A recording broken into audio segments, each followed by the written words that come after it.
Call this meeting to order. Please stand and say the pledge. Pledge of allegiance to the flag of the United States of America and to the republic for which it stands, one nation, under God, indivisible, with liberty and justice for all. So here, motion to set the agenda. I'll make a motion. Oh, go ahead. Make a motion to set the agenda. And I'll second. Motion made by Jeanette, seconded by Cody. Any discussion on this? Yes, you know that it is a somewhat new agenda. Call the question, please. Online voting is now available. Oh, I haven't turned it yet. I say yes. I haven't turned my computer on.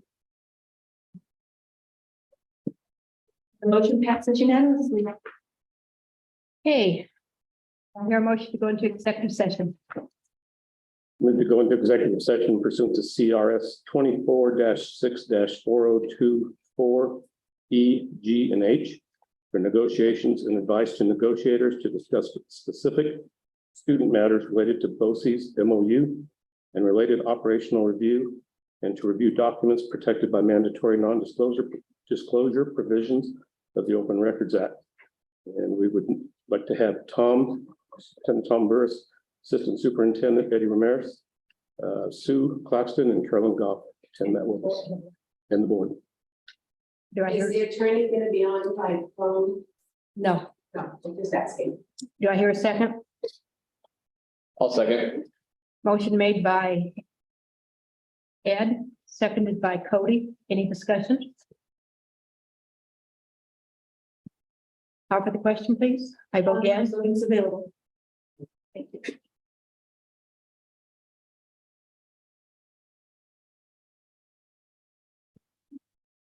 Motion passes unanimously.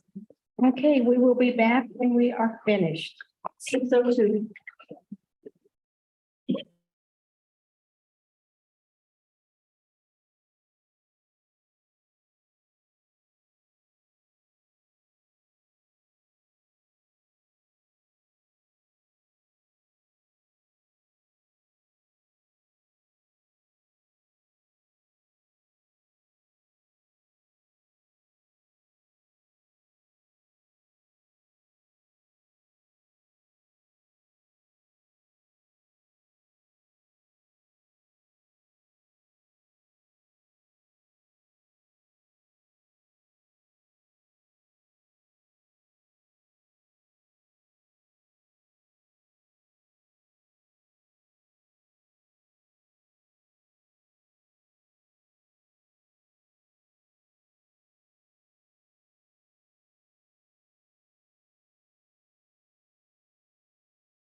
Sherry, can you hear us?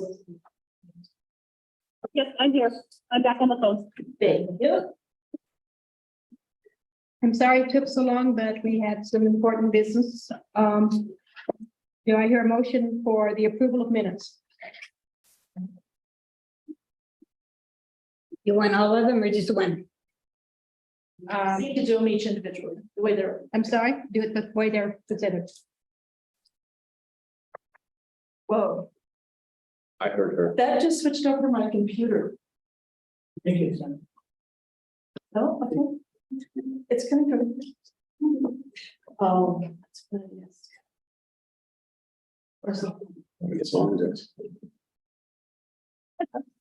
it's. Sorry, So I'll make the motion to approve the minutes for 5/16/23 executive session. A second. Any discussion? online voting is now available. I say aye. I'm trying to get signed in. Thank you.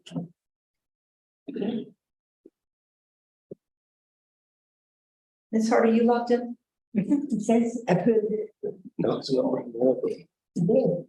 It said approved. Motion passes unanimously. Approval for minutes for 5/16/2023. I'll make a motion to approve the minutes for 5/16/23 board meeting.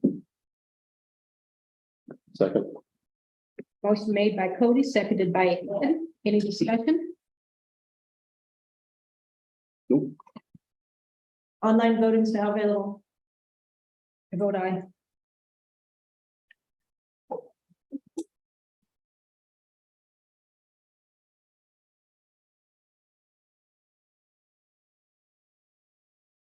Motion passes unanimously.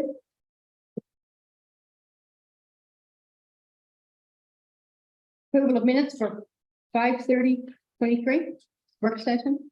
I make a motion to approve the minutes for the 5/30/23 session. Second. Any discussion?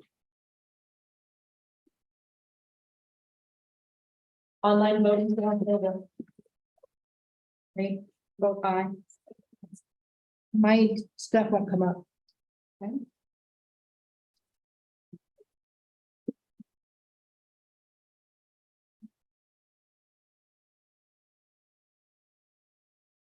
Motion passes unanimously. Okay, approval for the minutes of 6/6/23 work session. I'll make a motion for the. Hold on. I hear a second. Second. Any discussion? Online voting is now available. Yes.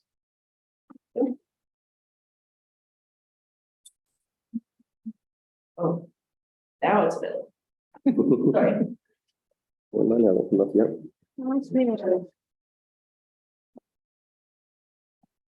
Motion passes unanimously. Thank you. Celebration reports. Oh, Anybody have a celebration report? How is summer school going? Is it going well? Robert? Yeah, summer school's going really well. I think we are thinking of what we can do better next year. Coordinate with the local churches because VBS is coming to pick up kids and way. Oh, So if we coordinate with the local churches, we have 5 weeks of summer school plus an extra 2, and that gives parents in the community a place to have their students or their kids most of, most of summer, so they don't have to worry about some babysitting. Right. place. That's good. Jennifer? High school's going really well, had an initial enrollment of 60 kids, been pretty consistent. Couple of drops down to about 50, but we have a lot of kids that are working hard, earning credits, real credits. And so it's With the real ones? been- Good. Okay. Everything's gone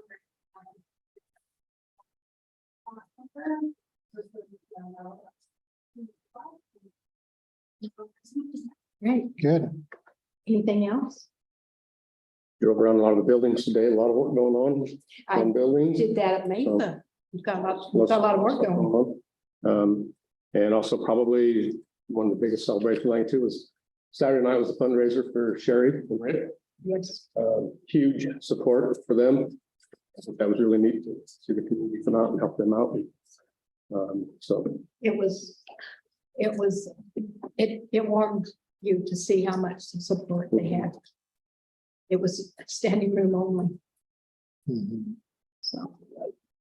I wanted to just, I would just oh, sorry. thank you. Everybody that attended and supported us.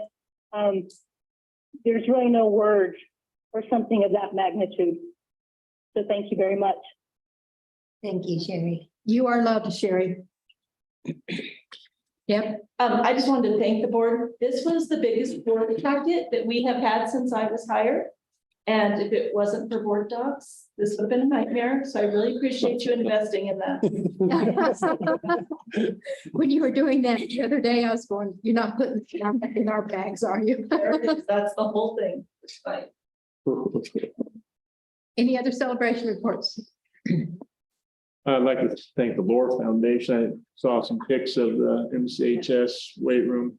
Very cool. Talked to Drew Pearson. He said they got most of their equipment is going in soon. Just gotta figure out how to arrange it, but thank you, Lore. Thank you very much. Been awesome. You really supported us. Thank you. Anything else? Okay. Student representative reports. We do not have one today. and they did, they let me know they weren't gonna be. Okay. Superintendent's report? I've got a long report and some of these I'll skip over, but the play structure at MCMS. We do have the fall structure. Go ahead. We do have the fall surface out of it. And we have had the engineers look at it. They're coming up with a design. It's going to be a dual prong design with a trench drain in the structure and a trench drain on the outside of the structure. So we're hurrying as best we can to get that done. Sherry and I attended the Toyac graduation last Wednesday. It was great. It was good to see all of those kids and you know the things that they've done and places they've been. It's good. It was good to see the way they were honored by the tribe. Yes, it was incredible. It was incredible.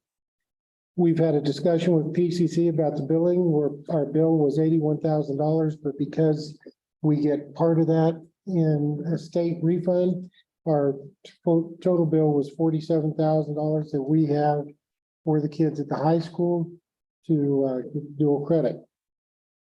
I have had a discussion with BOCES on staffing. I've also, as you know, I've hired Miss Lisa Meagle. She will be our executive director for special services for next year.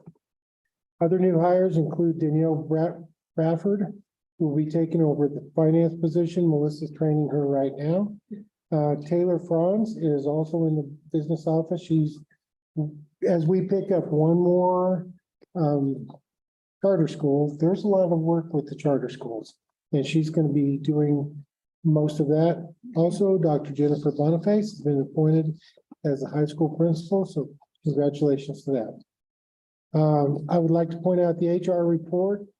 Our resignations are very few. In the teaching ranks, we've only had a couple of resignations, but it's on the report that Cynthia will be giving. While I know that there's those people who want to attack us and me in the school, I'm going on with the task at hand. That is kids. Kids are where we are at and where we need to be with preparing them for life and for careers. And I know that turnaround leadership is hard. I've been in a district where we've done that before. And to work with schools and work with teachers and work with administrators, it's crucial that everybody's on board to do the turnaround leadership. I know that you've read on Facebook that we're third from the bottom, and that's true. But I think we have a lot of good teachers who are working hard, and I've made the metaphor before that, are we using the right tools? And are we trying to build a railroad with ball peen hammers rather than big sledgehammers? And so to give teachers the right tools is what's important to us. I've led this type of leadership in New Mexico. I had UVA in 5 schools, University of Virginia. In the University of Virginia in New Mexico, they would only let us have so many schools. And I said, you know, I really have 5 schools I need to do this with. And they said, with your leadership and your team that you have, we'll fund 5 schools. And they did that. One of the schools had a 2-letter grade increase in 1 year using the UVA model, which is basically principals need to be in the classroom. We need to look at our student achievement data, and we need to make changes in what we do in the classroom based on the state standards. UVA was a good piece for me professionally to be involved in. I would also like to say that I've got a nationally known, and he's a TED Talk speaker, AJ Craybill, coming for back to school. AJ has done a lot of work with turnaround leadership, with moving school districts from being in jeopardy of being taken over by the state to having them successful. Another piece of this picture is Dr. Christian Northrup. Dr. Northrup has done our data this year. He compared all kinds of things across the district, from getting data down to the classroom level to at the high school, comparing the data of what the teachers assigned as grades versus what PSAT saw for success ratios. So those kind of data are very helpful in talking with teachers, and that's what the principals and we have been working towards, is have some kind of a point of conversation. Have something to talk about. Here's your data. Let's see what it works like, and let's see what it looks like, and see if we can make it better. We are going to have data day. Dr. Northrup will be here August 3rd, and working with principals and then teachers. And then we are also going to drive the data down into the students level. So at the elementary level, to start with, we are going to have data where kids have their own data folders. They will be able to see their own CMAS scores. They'll see their own STAR scores, and they will know what their levels are. The next piece of this is to do student-led parent-teacher conferences, where a kid takes his data folder and says, here, mom and dad, this is what I'm doing. This is how my scores are.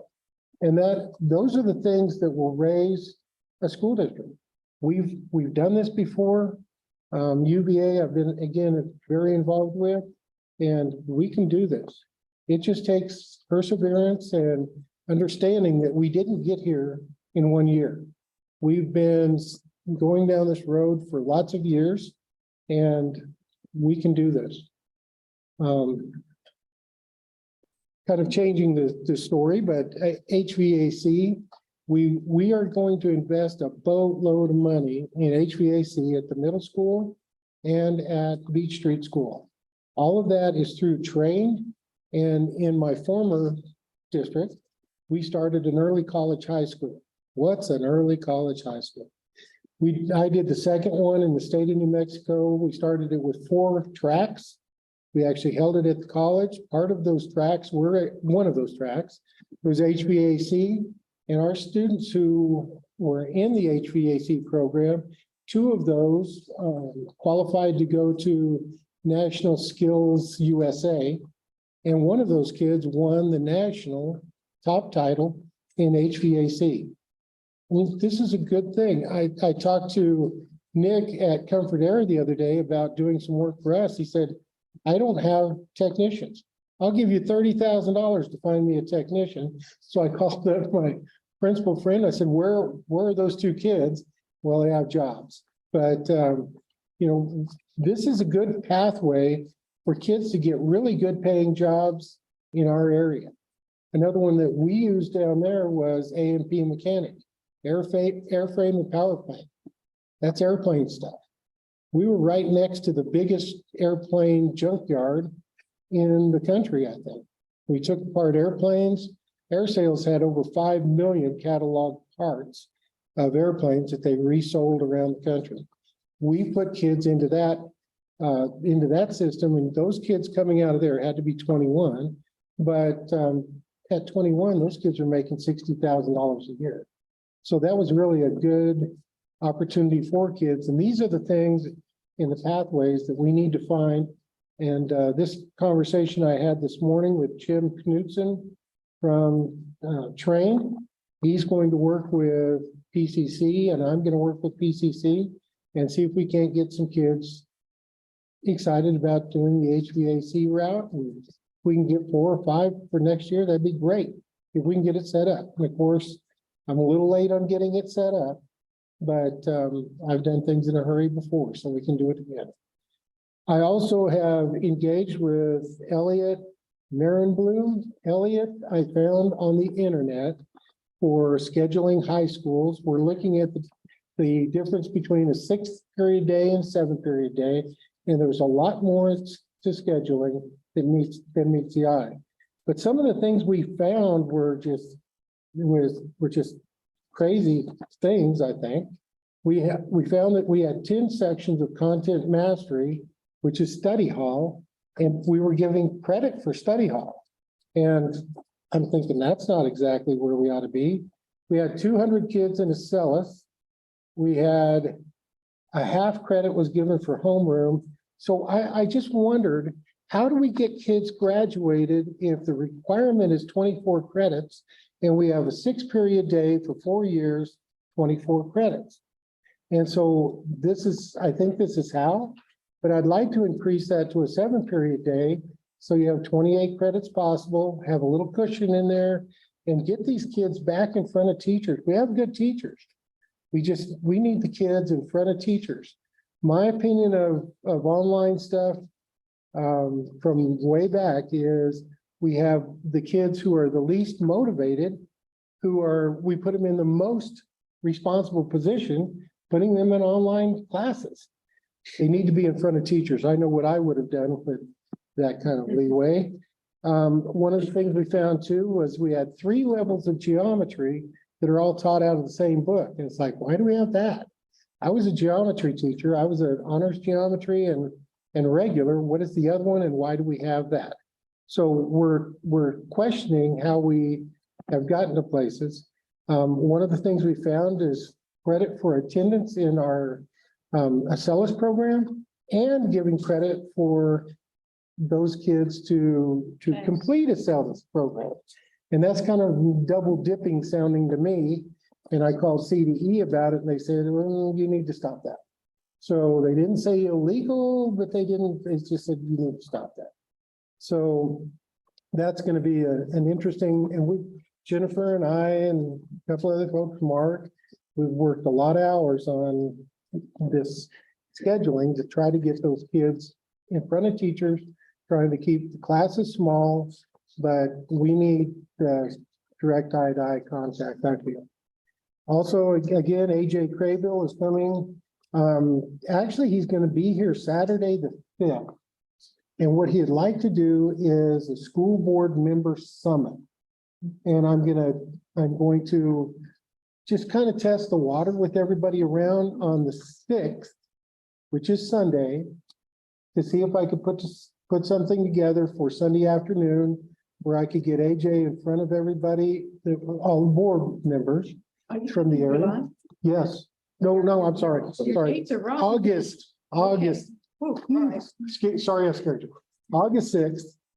And try to get him in front of a bunch of school board members. I watched on YouTube, if you go to YouTube, AJ Craybill, Crabill, he does a short YouTube narrative with school board folks from Texas.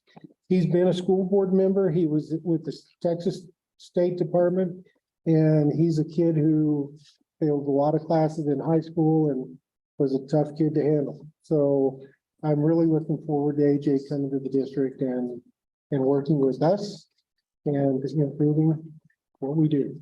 Really like the mantra too. Yeah. Before you can change a student's behavior, you have to change adult behavior. Yep. Love that. Yeah. So, thank you. Thank you for indulging me in quite a long report. Let's say, just to get this straight, that was the short version you said? I think Thank you, Ed. we kind of discussed about Yeah. A lot of stuff. interim deputy director, finance. I'm sorry, She's not here. Oh, this one. That would be me. that would be you. In your work packet, you have the proposed budget for the 23-24 school year. I don't know if you have any questions. Summary, $43 million appropriations resolution, 43.5 million. And a resolution to use the beginning fund balance of almost $9 million. So altogether, that's almost a $45 million budget presented to you. A couple of things I have. All the operating budgets for the buildings all look like they went down pretty substantial for next year. Is that correct? That is correct. From the standpoint, I understand that when Manaw closed, they took a lot of money and used that money to supplement the operating budgets for each of the individual buildings. The operating budgets for next year are returning close to what they were the year before. So it was a 1-year bump for the Manaw closure. Okay, and then another one, the one I mentioned earlier to you about that net income loss, that was on page 6. Where we went from 1,367,000 2 years ago to 924,000, and projected for next year was only 56,000. About halfway down on page 6, I think, if I remember right. Oh, the projected net income. Mhm. So proposed for next year, this budget in the general fund is within $56,000 of being a balanced budget. We're not using any carryover for the current year. Am I answering your question? Okay, say that again then. If I'm looking at it now. The general fund in the is almost a balanced budget. The money coming in is what we're going to use with the teacher increases. I'm looking at net income loss about 2/3 of the way down in the third column. Or we can see total revenue 21,266,000 and total expenditures 21,210,000. Mhm. So we're adding $56,000 to the carryover. Is the budget projection? Okay. Does that make sense? Mhm. All I had on it. I did have another question. It's over down on page 13. We have 2 items there. One is special education services. Oh, I'm sorry. No, it's other general education services. And then purchase services, we're down 500,000 on that one. And then we're down $500,000 on purchase services on other support services. What would those be? I mean, it looks like we're cutting costs by $500,000 on 2 different items.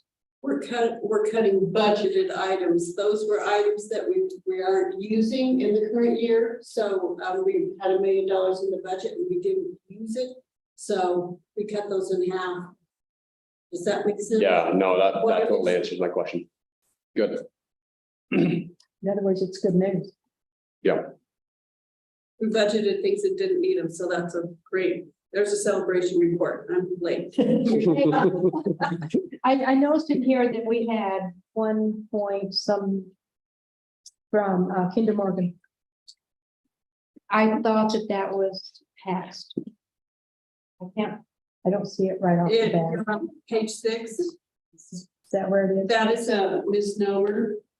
Reserved for Kinder Morgan. That is something where Kinder Morgan was in a lawsuit. That lawsuit has passed. When I got in the hurriness of doing this, that part is 0. So that actually will be transferred into the 3-month emergency reserve into your. Thank So you. That's Kinder good Morgan, news. when you see the revised budget, that will say Kinder Morgan 0. Thank you. Thank you. And the carryover increase by that amount. Okay. Yep. Any more questions on this? No, it's good. Thank you. Okay,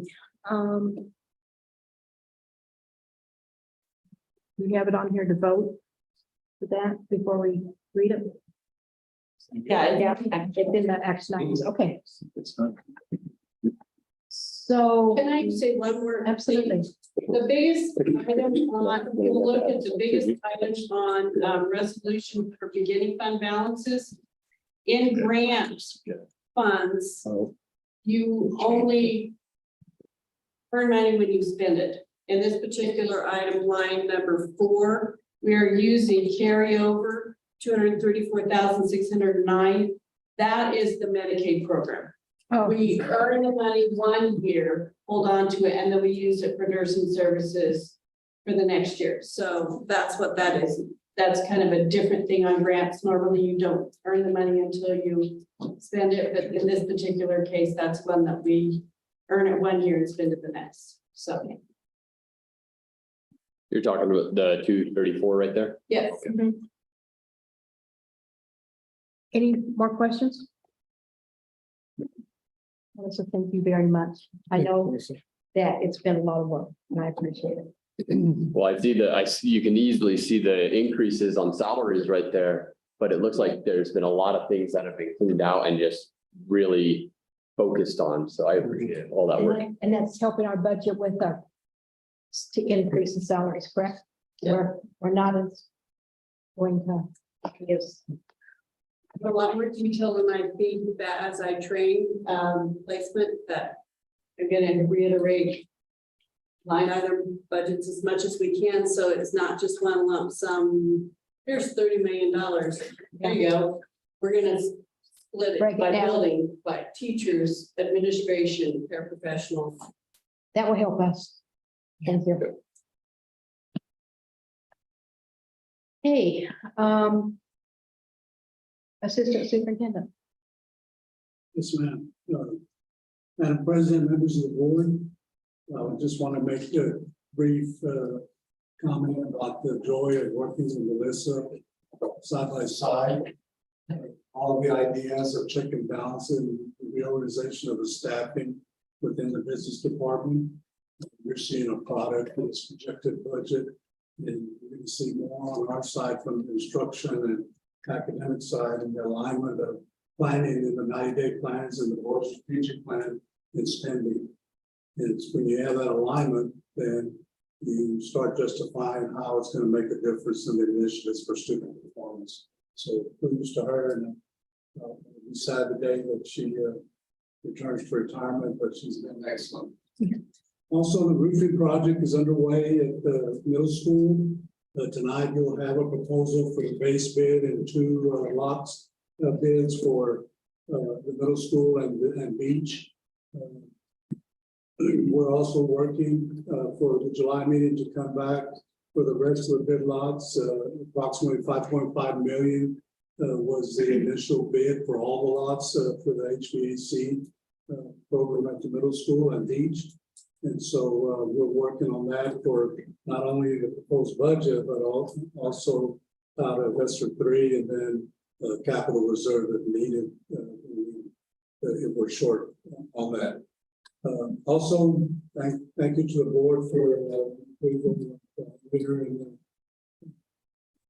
consent agenda or agenda in HR with the district school safety team recommendation about a safety officer for the district, along with a couple of security guards. We had never been too diligent on safety of students and staff and parents. And we've been ratcheting it up.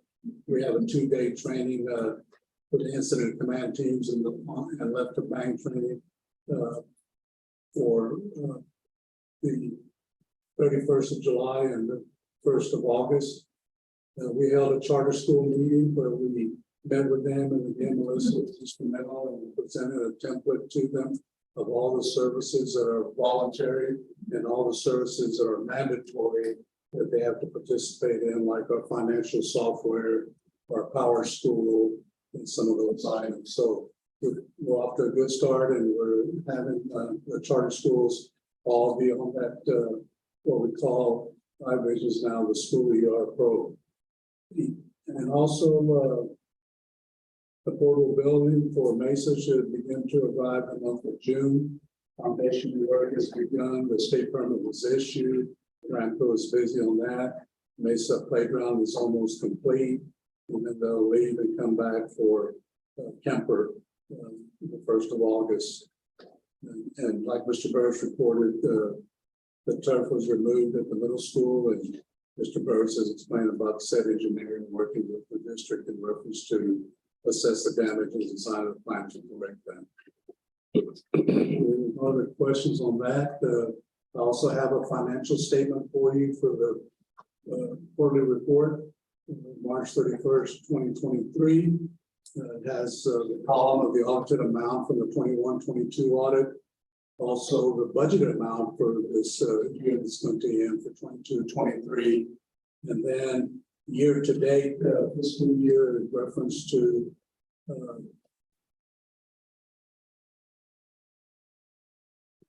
the 75%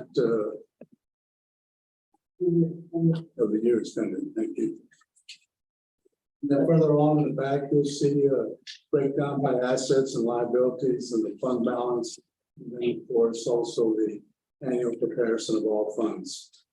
So we're trying to be more systematic and coming back, and the director of business will be making those not only quarterly, but maybe monthly reports to you on the financial condition shape of the district.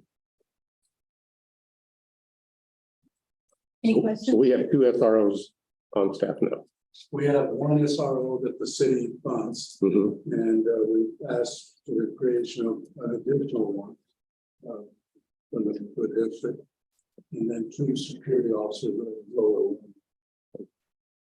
And they will be stationed. We're still working with Mr. Burris and the principals on the plan for that.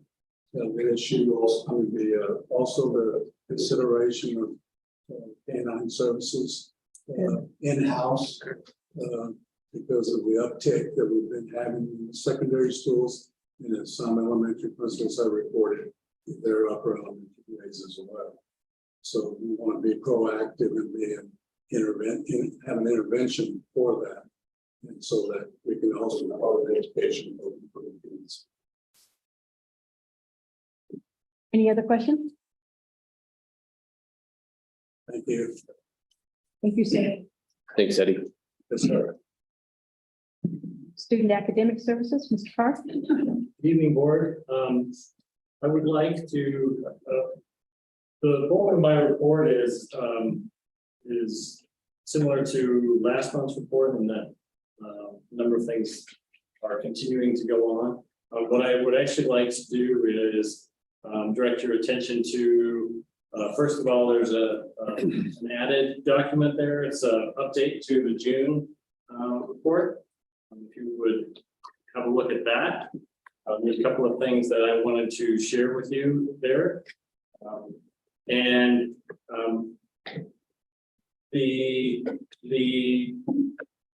I'm actually going to hop around a little bit to our data.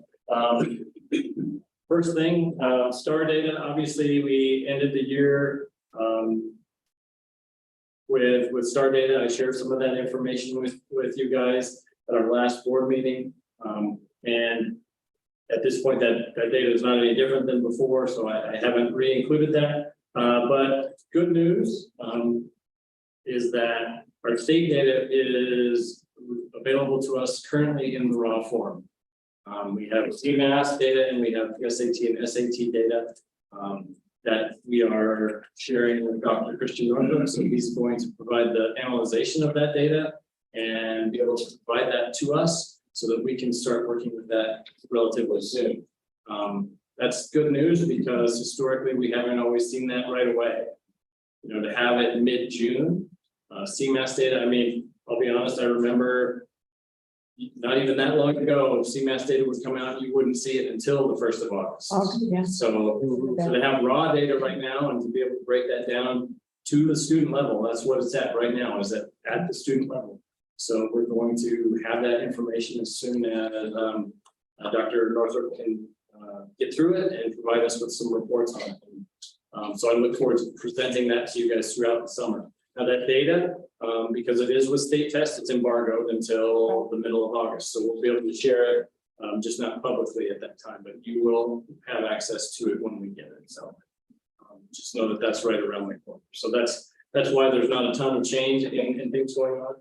I did want to talk to everybody about the curriculum development work that I had started a couple of weeks ago after the last week of school. We had roughly on May 30th, I had teachers throughout that week from grade levels 2 through 12 beginning on building pacing guides and curriculum mapping. Our primary focus was particularly at elementary levels was to build quarterly pacing guides for math and ELA, but that said other content areas such as social studies and science were represented at secondary levels as well. This work involved reviewing state standards, followed by determining which quarter they would be addressed in within instruction, with the goal of having year-long pacing guides as a result. You may be aware this is pretty time-consuming work, so we're going to continue this work throughout the summer so that we can have those, hopefully, at the very minimum, having the quarterly pacing guides available going into the school year for next year, with curriculum mapping soon to follow. To reiterate that, I have a little bit of a PowerPoint that I put together. This is what I provided for our teachers. This is how I approached this training. Now, I didn't have nearly as many as I'd like, but we're also competing with a pretty robust summer school program right now where we have more teachers teaching summer school than we historically ever have. So, I can't exactly fault them for that. So we're going to, like I said, continue this work because it's that important, but we also need the summer school as well. So, anyhow, so Ellen, are you going to be our, yeah, okay. I'll just have you flip through. So our purpose was to align and refine currently used district systems for consistency, quality, and accountability to standards. And again, I presented this to all of our teachers. The systems of focus were lesson planning, grading, and pacing and curriculum mapping and alignment. We started with lesson planning, and what I did a little bit is review some of the things that we've done throughout the year, along with what we're continuing to work on, so that it becomes part of the package of the things that we're working. So lesson planning, and our purpose with lesson planning was to provide consistent lesson planning, district-wide, and consistent expectations. The purpose is to guide content, daily pacing, rigor, depth of knowledge, differentiation, and scaffolding to the intended outcomes of what students should know and be able to do in each lesson or series of lessons. Now, this definition actually was created by our principals. They're the ones who jumped into this and said, hey, we want ownership of this. This is what it's going to look like. So this is part of the work that they have been involved. I like the word difference. Yeah. Differentiation. So Yeah. some of the lesson plan components that they agreed on were obviously state standards, our objectives, independent practice, assessment, aggressive monitoring or look-fors, reteaching, differentiation, and data used to guide the planning. Additional components are depth of knowledge, criteria for success, exemplars, misconceptions, essential questions, and materials used for lessons. So the next item that we have kind of worked on throughout the spring was grading. Met with a group of teachers, primarily elementary teachers, because this is where we're seeing the biggest shift, is our grading from grades 3 through 5, and how that continues throughout. So our goal was to provide consistent district-wide expectations for student grading. The purpose was to provide a method to evaluate individual students' learning and performance in a way that provides feedback and information for students and parents. And our grading timeline is basically follows our calendar throughout the year. So We have report cards at the end of each semester, December 21st and May 23rd, and progress reports at the end of each quarter, which is October 5th and March 7th. Now that's new. We haven't had progress reports that frequently.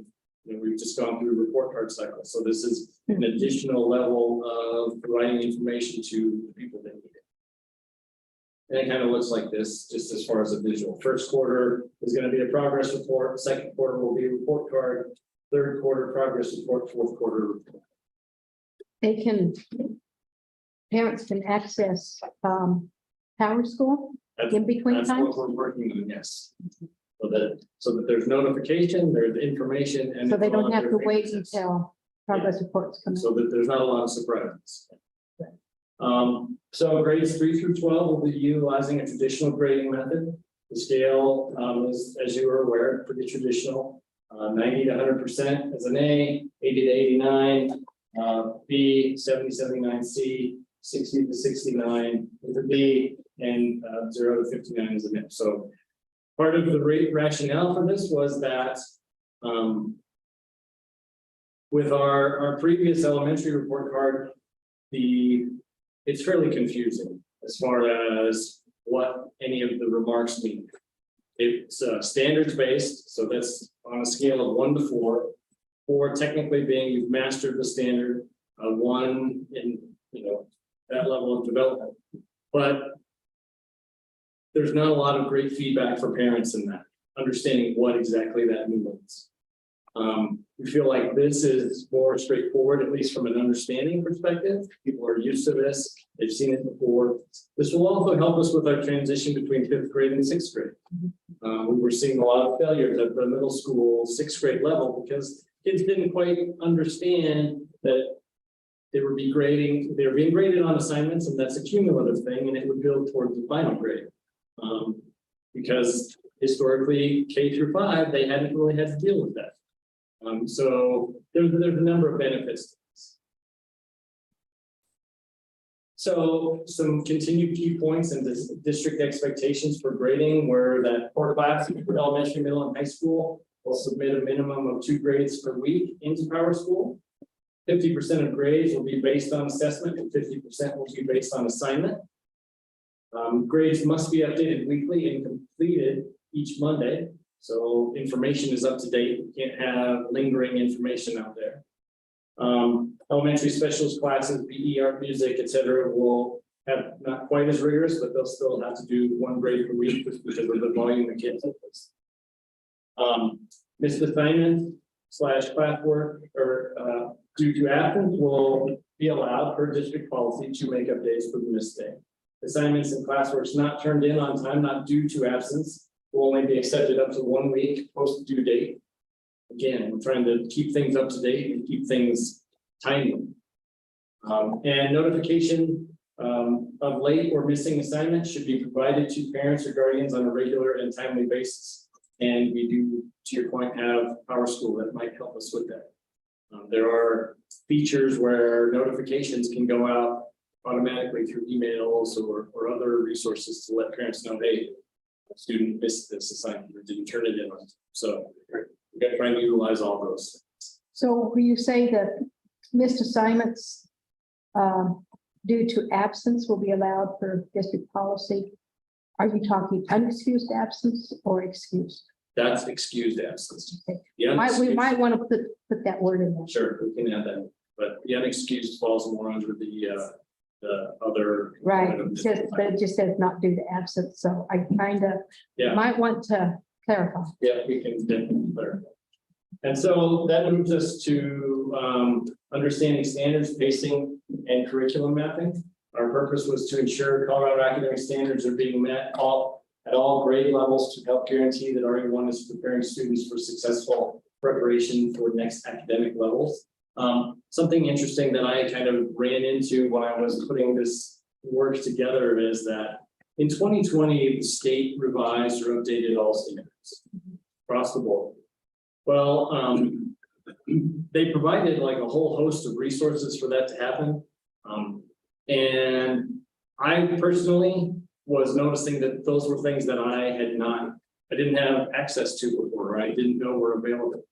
So the teachers that I work with, we utilize those to start this work. So if what we did is, so we spent half of our time for each group that I worked with, working to understand our Colorado academic standards. We reviewed some modules that CDE had provided, and talked about standards, understood what they were, broad goals, articulating what students should know, understand, and be able to do over a given period of time, are the foundation of teaching and learning. For students to achieve the goals set by the standards, teachers need to be standards literate.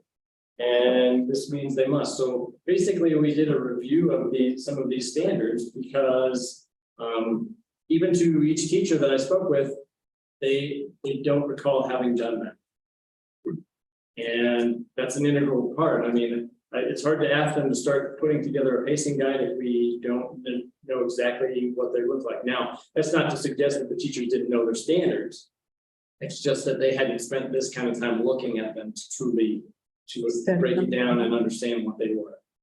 So, our purpose was to possess working knowledge of the terms and the categories that structured the standards, effectively apply standards to develop and revise curriculum, which is what we were working on, and then demonstrate best first instruction through high impact instructional strategies inherent with curriculum aligned to the standards. So that was the work that we initiated.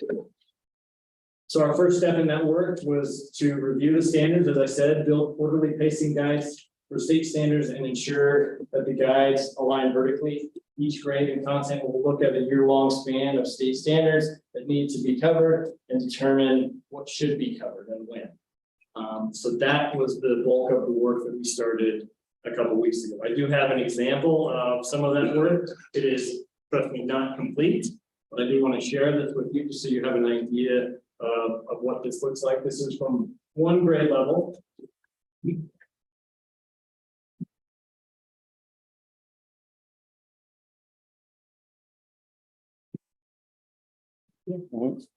And this just gives you an idea of quarters 1 and 2.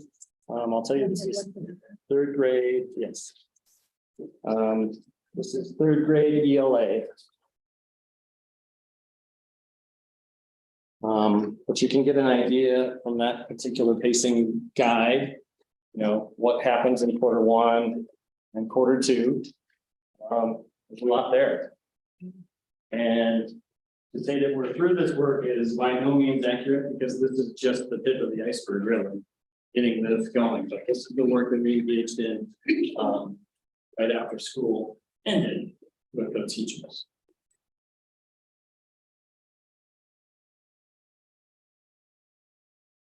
A lot of work. Yeah. Just the beginning. So the numbers there obviously represent the standards. They do, they are highlighted in what their overall meaning is, or their overall title, oral expression, listening, reading for all purposes, etc. But this gives you kind of an idea of what it takes to look at your standards, understand where they fit. I think you'll notice that it's not program based, in that this is not based on the reading program we're using. The alignment of standards is going to be based on what needs to take place at a given time. So unit 1 in quarter 1, if you'll look, unit 1 is at the first part, but then it goes to unit 3. So that we can be sure to cover those standards versus necessarily worrying about what a program suggests that we should do. So our concern is covering standards, not what lesson we should be on within a given program. That's going to be the most important thing there is.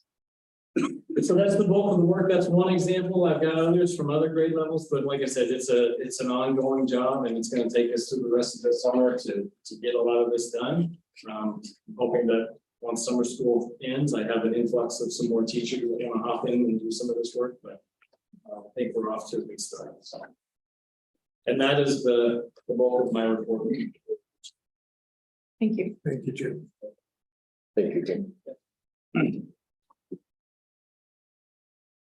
Human resources. Good evening, Board, Madam President, Superintendent Burris. I am pleased to present my June 20th, 2023 board report. And to begin, to reflect on the consent calendar this month, I would like to note that we have 8 new teachers that have been hired during this last month, and an additional 10 individuals hired to fill other key positions, including the finance director, accounting business coordinator, the executive director of ESS, a secondary counselor, and also the athletics and activities coordinator at the high school. We've also had one internal promotion, Terry Carverton, from executive secretary to the HR generalist. She is definitely an asset to my office. And to celebrate 4 individuals that are moving on the scale, that have received additional credit hours from an MA 60, MA 15, BA 45, and also Para, who was nearing her bachelor's degree with additional credits. So these are definitely good things happening within our staff. This last week and through this week, we have completed contracts, nearly 400 contracts, notice of assignments, special service agreements, stipends. Out of close to 400, we have approximately 70 left to have signed. So we've had a lot of one-on-one contact and conversations with staff. Very pleased with the salary schedule. There's been definite huge support of changes that are being made and the direction the district is going in.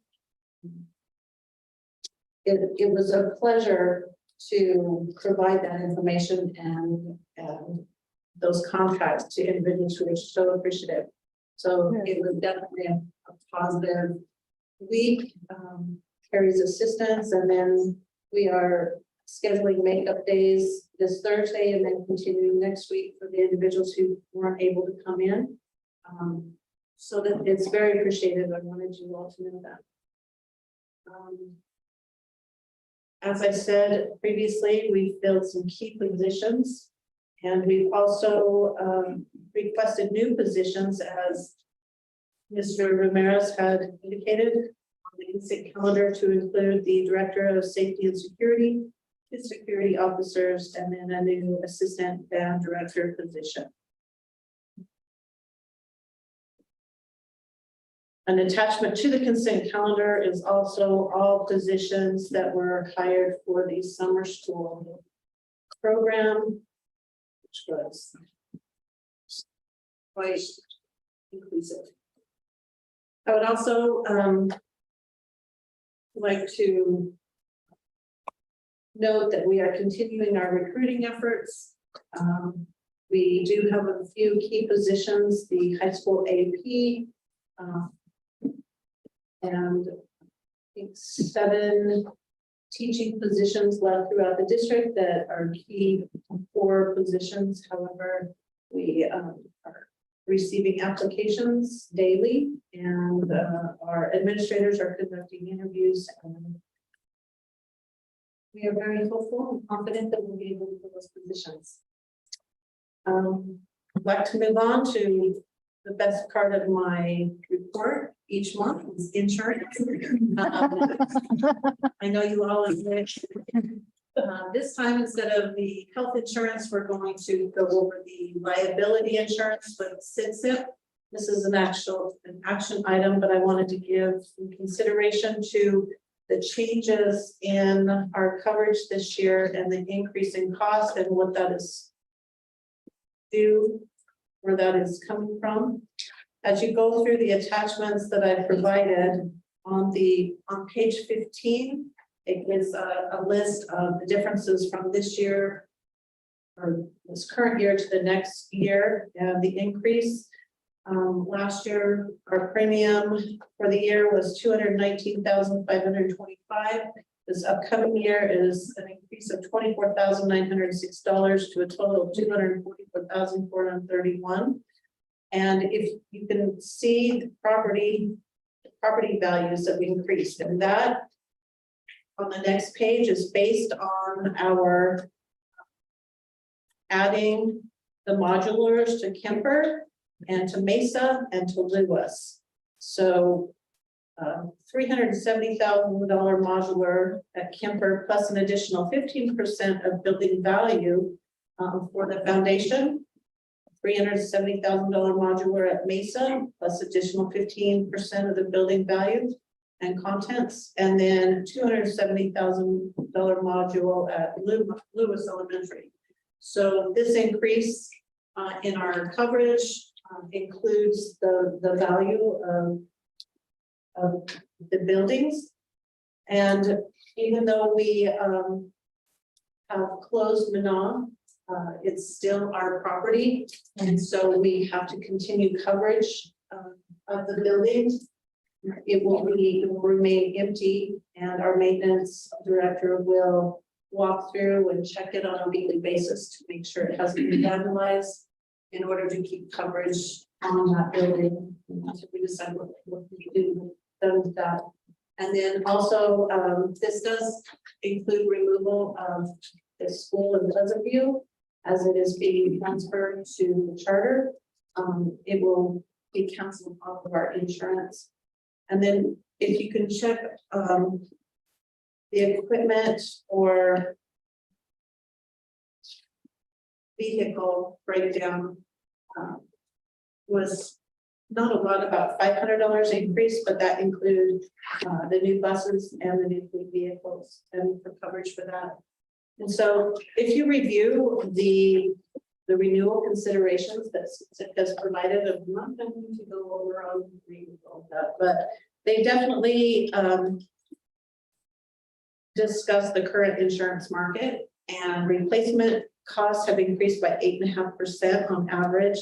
Inflation is significantly impacting the cost of claims. For example, a $450,000 claim in 2016 is a $567,000 claim in 2023. Reinsurance costs and financial results. So CIP had a net loss of $3.4 million last year, but as a pool, bringing together, reevaluating our deductibles, adjusting some that were quite low to a little bit higher, where we show less risk, and implementing our risk management plan has really assisted us in keeping our premiums within reason. This is a less than 3% increase for rates that generally are 20% or more. So when we get to the action item, I recommend that we approve this and move forward with CIP and the renewal for continuing next year. Then I would like to move on to our workers' comp premium. So currently, USI is also our workers' comp brokerage firm. This is their first year that they've handled our workers' comp. We had the opportunity to put it out for bid, and we received quotes from CopperPoint, our current coverage provider, and then also Pinnacle. And if you look on page, page 17. 18. Oh, Page 8. Page 8. It provides the two different quotes from one from CopperPoint National and the second from Pinnacle Insurance. You can see with a $1,000 deductible, actually CopperPoint came in less initially. When we received both quotes, CopperPoint was actually higher, and then they came back and gave us a discount for continued use. So I would recommend that we increase our deductible to $2,500 since our claims have reduced, to show a reduced rate of $120,752. which would be $7,350 less than it was last year. And you can also see on page 10 what those rates are based off of. And when you review the usage or the claims report, for every claim that's made, depending on the severity or whether or not the employee has a lost time, is away from work, raises your experience modifier. When I started 2 years ago, our experience modifier here at the district was 1.75, and 2 was extreme. So we're pretty high, extreme high. Implementing a risk management plan and utilizing a return to work program with light duty restrictions to limit those the cost to pay someone to be off of work, and then also working closely with the our specific physician that can bring our employees who are injured back on light duty. And then also just educating our employees on the risks and how to manage. As we've seen a substantial decrease in claims, and those that we have had, we were able to bring those employees back to work under light duty. And so we've reduced our experience modifier down to 1.14 and continuing to reduce. And that is another huge celebration. I mean, that's huge. If we can continue at this rate and have it below 1, like 2.75 even, that's minimum. But I just think that the more that we educate our employees on being safe, taking the precautions and making sure that our buildings and our grounds are kept in, the highest order, and that we just put our employees' safety first, that we can definitely continue to reduce these costs by the experience that we're seeing decrease. So with that, I also recommend that we go with Copper Point again this year. I do recommend that we increase our deductible to $2,500 to continue with a decrease in our premiums amount, if the board agrees with me. How many claims per year do we have on workman's comp on an average year? Say, Excuse me, I didn't hear. how many claims per year on workman's comp? Well, if you go back historically, I think in 2017 there was over 40. 2018 it was reduced to about 25. 2019 there was about 25. Last year it was, I think, 12, and then this year specific there was 7, with none being extremely high. There was in 2017 there was several extremely high claims, like over $200,000 state claim. I don't see that on our action. The Copper Point approval. It's is, but Copper Point is not. Yeah, just since it was all.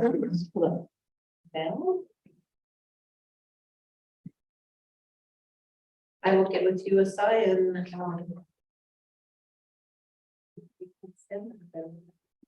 It should have been. If we need it in a timely fashion, we can call a special meeting and just vote on a couple things. Okay. As I reviewed this last year, this wasn't brought before the board for signature, so it should be, and I believe it hasn't in the past. Have you ever even reviewed these in the past? But we are making every effort that we can to keep our premiums as low as possible, but still have excellent coverage. And then also having USI be the broker and put it up for bids, so we don't just have one continual provider. And then with this year, Copper Point did provide us with an increase, And then when they notified them that we're going to offer it out, they decreased their claim, so, or their premium, so that was good work, Get with Tom and determine yes. when to meet. Yes. Okay. And let's move on to the next item I have, and that's our MOU with PEBC. Public Education and Business Coalition. PEBC provides teacher recruitment, and they also provide our alternative licensure program. PEBC is valuable in helping us fill positions here in this rural area. For an individual who has a bachelor's degree and is interested in becoming a teacher, we can hire them as a teacher for record, and they can enroll with PEBC in an alternative program.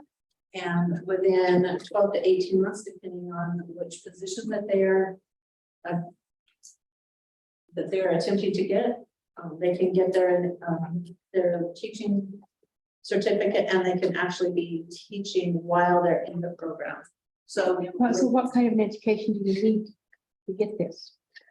you have to have your bachelor's degree to be able to apply for and be enrolled in the program. So if you have someone with a business degree and they, or Okay. English or It can't be a parent coming in without. No, they have to have a bachelor's degree. Okay. To be able to apply for and be accepted into the program. And PEBC also recruits throughout the state, throughout the western United States. They do a lot of recruitment to bring people here into the program, and then they reach out to me and say, I've got a teacher that's interested in working for you.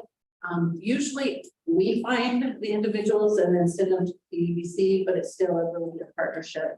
And so this is the MOU to continue that contract through this next year. And it is on the action item list. Yes, it is. For your signature and also for. Okay.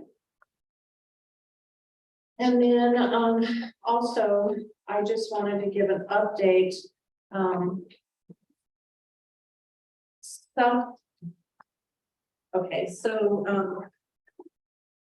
Montezuma-Cortez School District has an MOU with Southwest Health Systems to provide an athletic trainer for our athletics, our football, basketball, soccer, baseball, all of our athletics. They have that athletic trainer on site. With their reduction in force, they have actually laid off the athletic trainer that was providing services for Montezuma-Cortez School District. That individual was not an employee of our district. They were an employee of Southwest Health Systems. It's definitely unfortunate that this has occurred. However, I have contacted one of the athletic trainers that they had employed, and there was actually two that worked between Duck Creek, Dolores, and Cortez to provide those services. And I am scheduling a time to meet with them and our superintendent, and assistant superintendent, to discuss continued services, perhaps as actual employees of the district, or working together with the other districts to continue these services. In order for them to be 100% committed to us in this area, we will need to bring those positions to the board for additional positions, if that's the way we choose to go. This has just happened within the last very short amount of time. I did speak with Mr. Tubb this afternoon, and he's definitely committed to our district and our students and our programs here.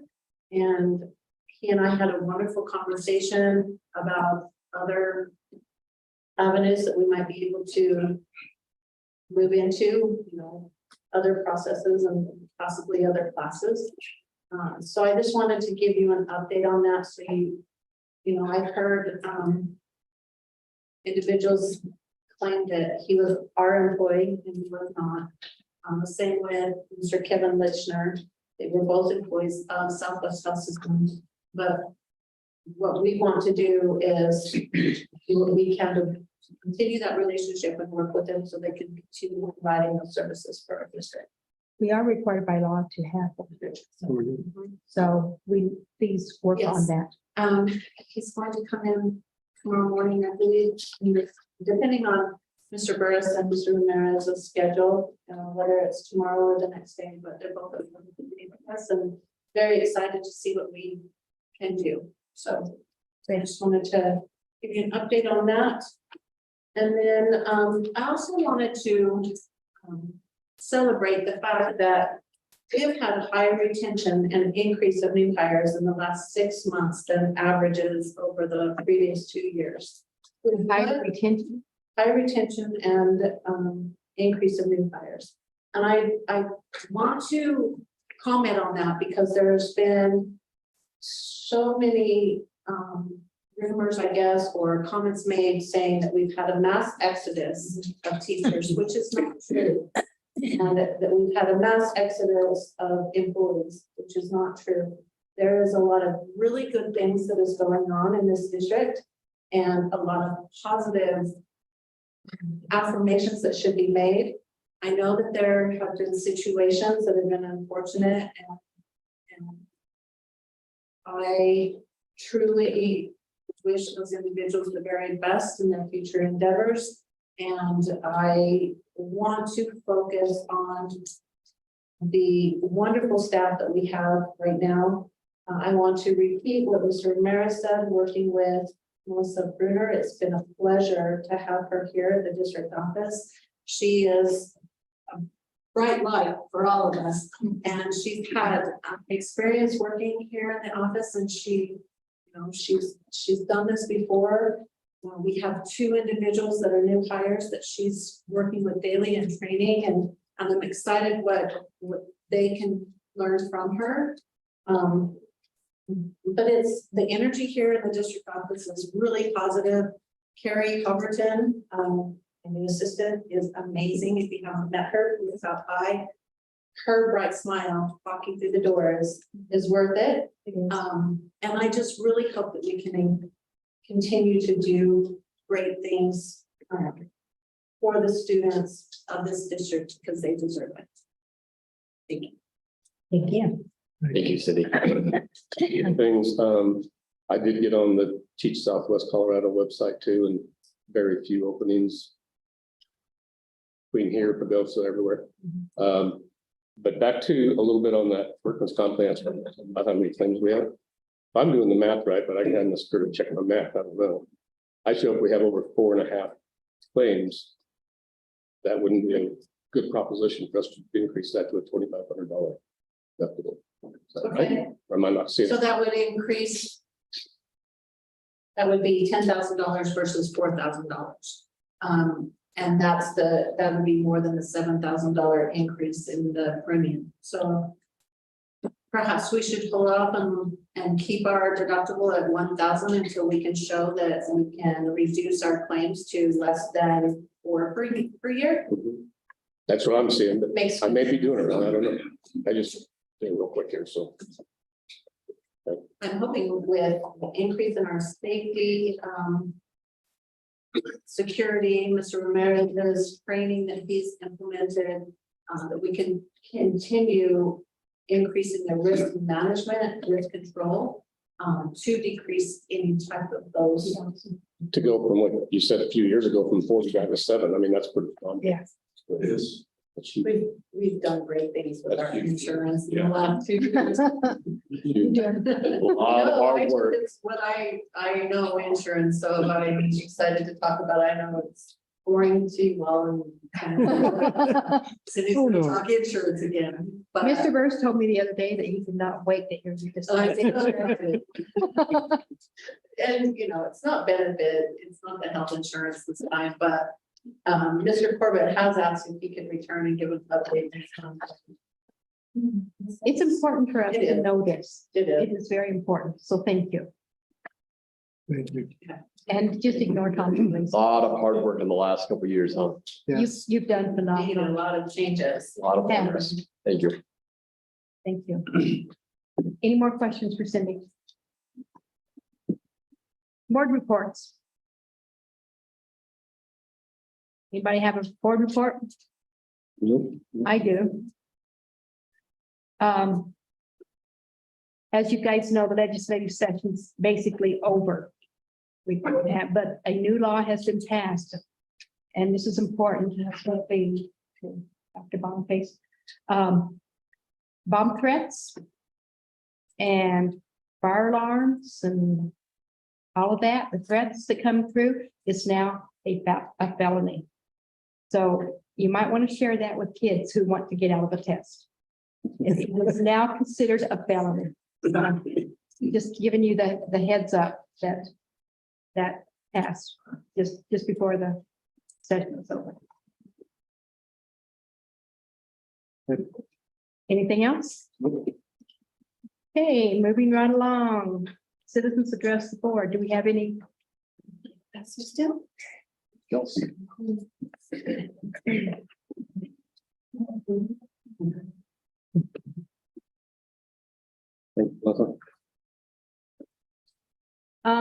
Henderson? You will have 3 minutes. I'm sure you've read this. We cannot mention anybody by name. You'll have 3 minutes to discuss. The board will not respond to you. Okay, So, good evening, board. Good evening, members of the district and fellow citizens. I'm Bill Henderson. I'm a member of the DAC, District Accountability Committee, and I am a parent of a student at Lewis.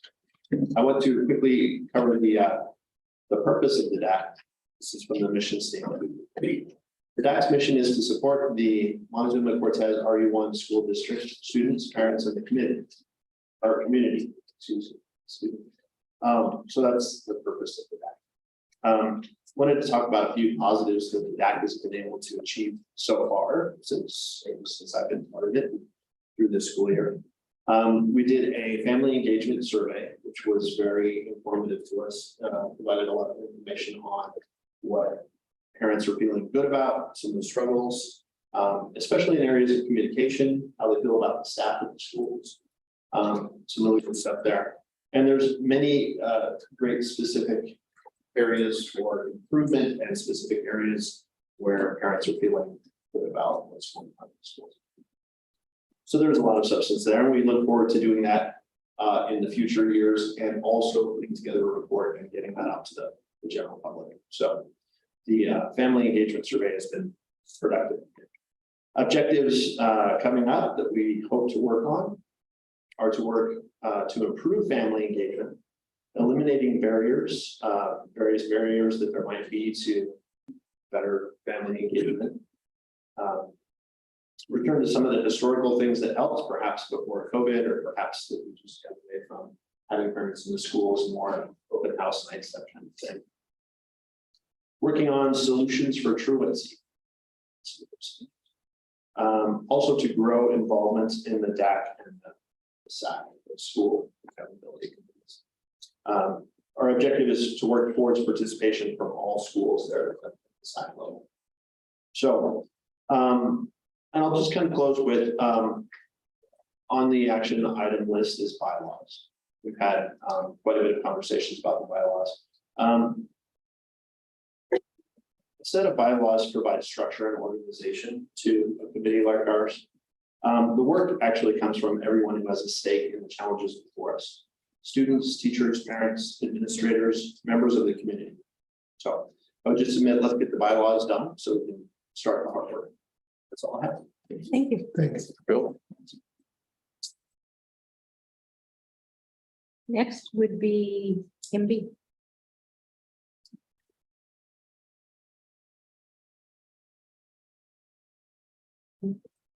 Good evening. I'm going to sort of warm evening here. And thanks for all the good news. A lot of people, I'm glad to hear the good news. I spent a long time today looking at the budget, and I know this is a preliminary budget and some changes can be made. And I heard some questions tonight before it became an action item. And what I would anticipate from the board, that if you have questions, Melissa's gone, but I think there are other people in the room who could probably answer your questions. And I know that there's not a really public time for the public to ask Melissa questions that you all would be able to hear. I can call and ask her a question, I know that. But there are a couple of things I wanted to draw your attention to. One is that they're both on page 8 under administration. School academic services, the January budget was 441,000. The proposed budget is only 195,000, making a variance of 246,000. And I'm wondering, does that mean something didn't get done or a new curriculum not bought? So that's a question that I have. I know nobody can answer me now, but maybe somebody would take a note, and if you want to call me about it, you can, or if you have that question, you could ask that yourself in the proper time. Another area on the same page, under gifted and talented, it shows the January budget was 39,000. So the total budget is only 12,000. I don't think I'm reading the budget right, because surely somewhere in this budget, there is more than 12,000 to be spent on the gifted and talented program. So I'm probably not reading that right, but did it come glaringly to me? Are we ignoring gifted and talented? I hope not. And as I remember, one of the things Kyle used to do, and I think you board members will remember it too, when there was sort of an extraordinary item or variance, Kyle would stop and explain what it was. So I think that's a really key thing to ask your new CFO person to do, because it does help both you and the public know when there's something extraordinary that can be explained, and that person can explain it. So that's actually all I have to say. Thanks again. Thank you. Thanks. Lauren White.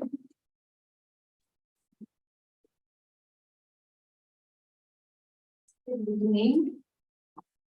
My name is Lauren White, and I was the assistant principal at Montezuma-Cortez High School. Come on, please. Let's wait, Tom. Otherwise you have 14 seconds. Sorry. I can talk fast. Okay. I was the assistant principal at Montezuma-Cortez High School for this past school year. I was planning on leaving the high school at the end of the school year in my contract because I was not happy with the direction the district was going. However, I ended up resigning early due to the unexpected dismissal of me. It was never my intention to leave like that, but I could no longer stand to work for a district that does not value their employees. My background is in special education, and I've had the privilege to work in many different educational environments, as well as different regions of the United States, ranging from private residential schools in Utah to public charters in Oregon. I have never been made to feel that my experience, my voice, and my expertise did not matter or was not valued by my superiors until I started working in this district. I was specifically made to feel this way by our superintendent. Leaders should strive to value and appreciate the individual experience and perspective of all their staff. When I started in this district, the implied message I received was to shut up and listen, and to push back and to not push back or go against. I have never experienced this kind of dynamic within a district's leadership team, where it felt like there was zero collaboration and my colleagues and I had no voice. To be clear, this was not experienced within our high school admin team. We were a collaborative and cohesive unit with an aligned vision that had a mutual respect for one another. As I mentioned, my background is in special education, and I've had the pleasure of working closely with the BOCES team this past year. So I was incredibly concerned to hear that the district is actively trying to separate from them.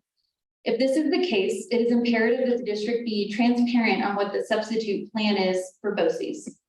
I was a special education administrator in Oregon, and I know what it takes to implement and manage a SPED program. I do not think it is possible to separate from BOCES without it having a detrimental impact on our students with special needs. You are already struggling to get qualified licensed ESS teachers. Do you really think school psychologists, speech language pathologists, occupational therapists, physical therapists, behavioral behavior specialists, social workers, etc., are going to be lined up at the district's door waiting to get a job here. I ask that you rethink this decision and understand how crucial the support of BOCES is to ensure that the district is in compliance with SPED law and to be able to provide free, appropriate public education to our students in which they are entitled to under ICEA. Thank you.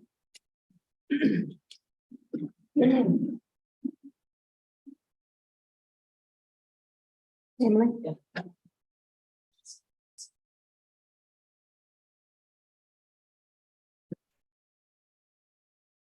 In my 17 years as an educator, I've worked on 3 different continents and have taught thousands of students. My husband and I recently relocated to his hometown of Cortez to seek refuge during the pandemic. I was thrilled to find a job as an administrator at Montezuma-Cortez High School.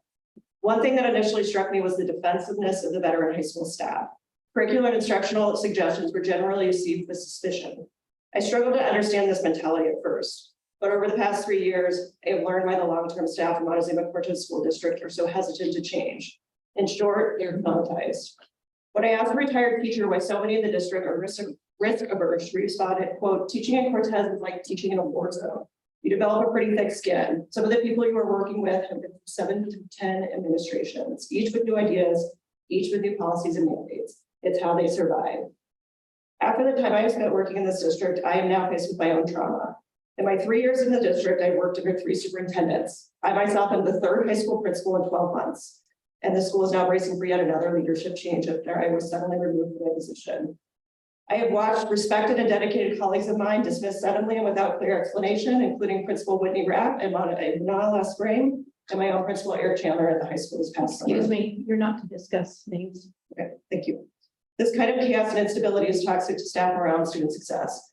Staff put up protective walls and keep their doors closed. They learn not to invest in ideas that leaders bring because they will likely disappear 12 months later and be replaced by an entirely new system. One of our district's current strategic priorities is to improve staff retention. Yet our current school board and district leadership appear to have limited understanding of what makes an individual want to stay in these challenging roles. Yes, salaries are important. However, ask anyone in our district if money is their only motivator for remaining in their position. They will tell you they stay for the kids. But post-COVID, this is not proving to be enough. We cannot afford to treat our seasoned educators who question policies and procedures with callous disregard and expect to be able to replace them with other similarly qualified applicants. The math is not in our favor, nor is the job market. As educational leaders, we must view ourselves first and foremost as servants. Our role is to facilitate change by building an environment where everyone feels confident they can be successful. When people feel unsafe or without a voice, they go into fight or flight. The processing part of their brain is disabled and the emotional part of their brain is on fire. No one can be successful in an environment where they feel unsupported, disrespected, and undervalued.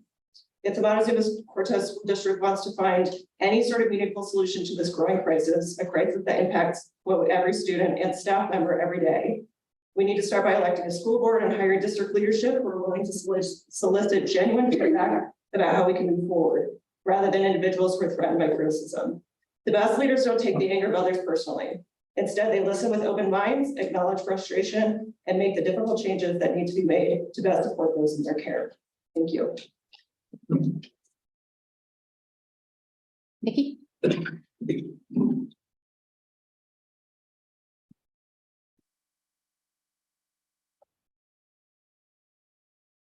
Right, thank you. I'm here speaking as a parent and not through my position.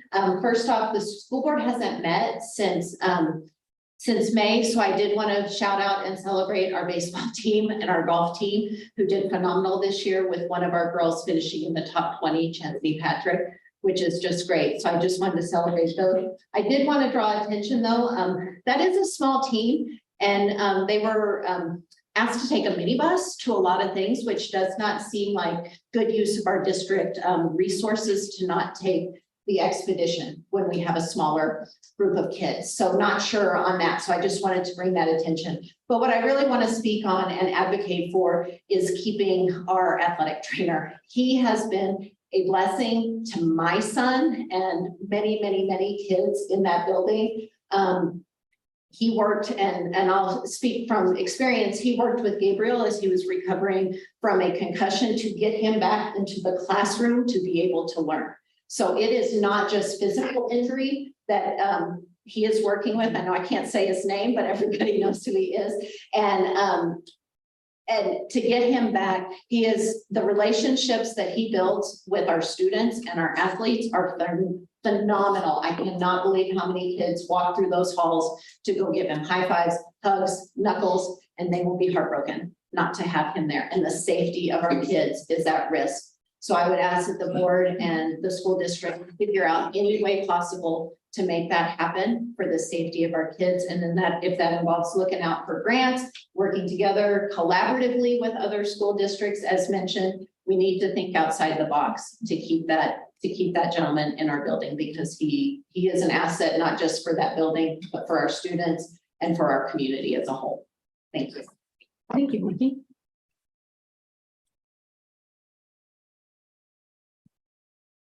Alan.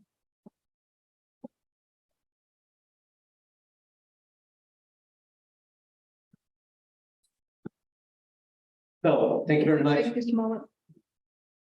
Unless you want 43 seconds. Can you talk fast? All right, you're good.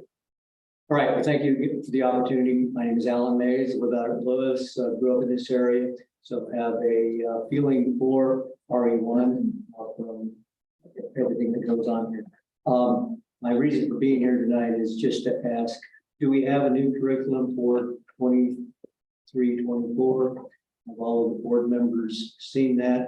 And is it available to parents? So that's just my question. Yep. Something that came up, why is it law that there's an athletic trainer in the school?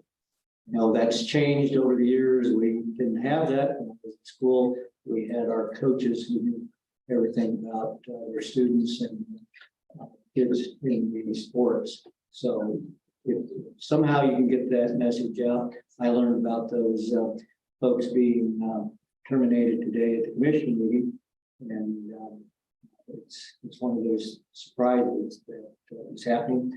What's going on at the hospital, that's their business to fix, I suppose, but it's going to affect everyone in the community if it doesn't get fixed. So anyway, if you can let me know about those two questions somehow, I'd like to know.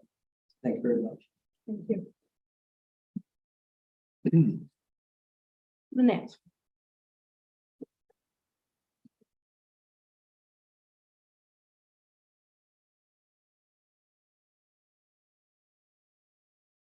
Hey guys, I want to tell you guys I'm really proud of you and the work you've been doing. However, the last two board meetings, I have sat and watched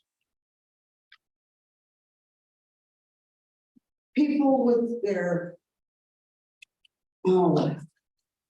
scripted speeches.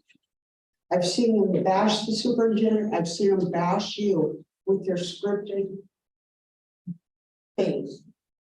If we would put as much heart and soul into our kids' education, their academic success, they'd be first in the state right now.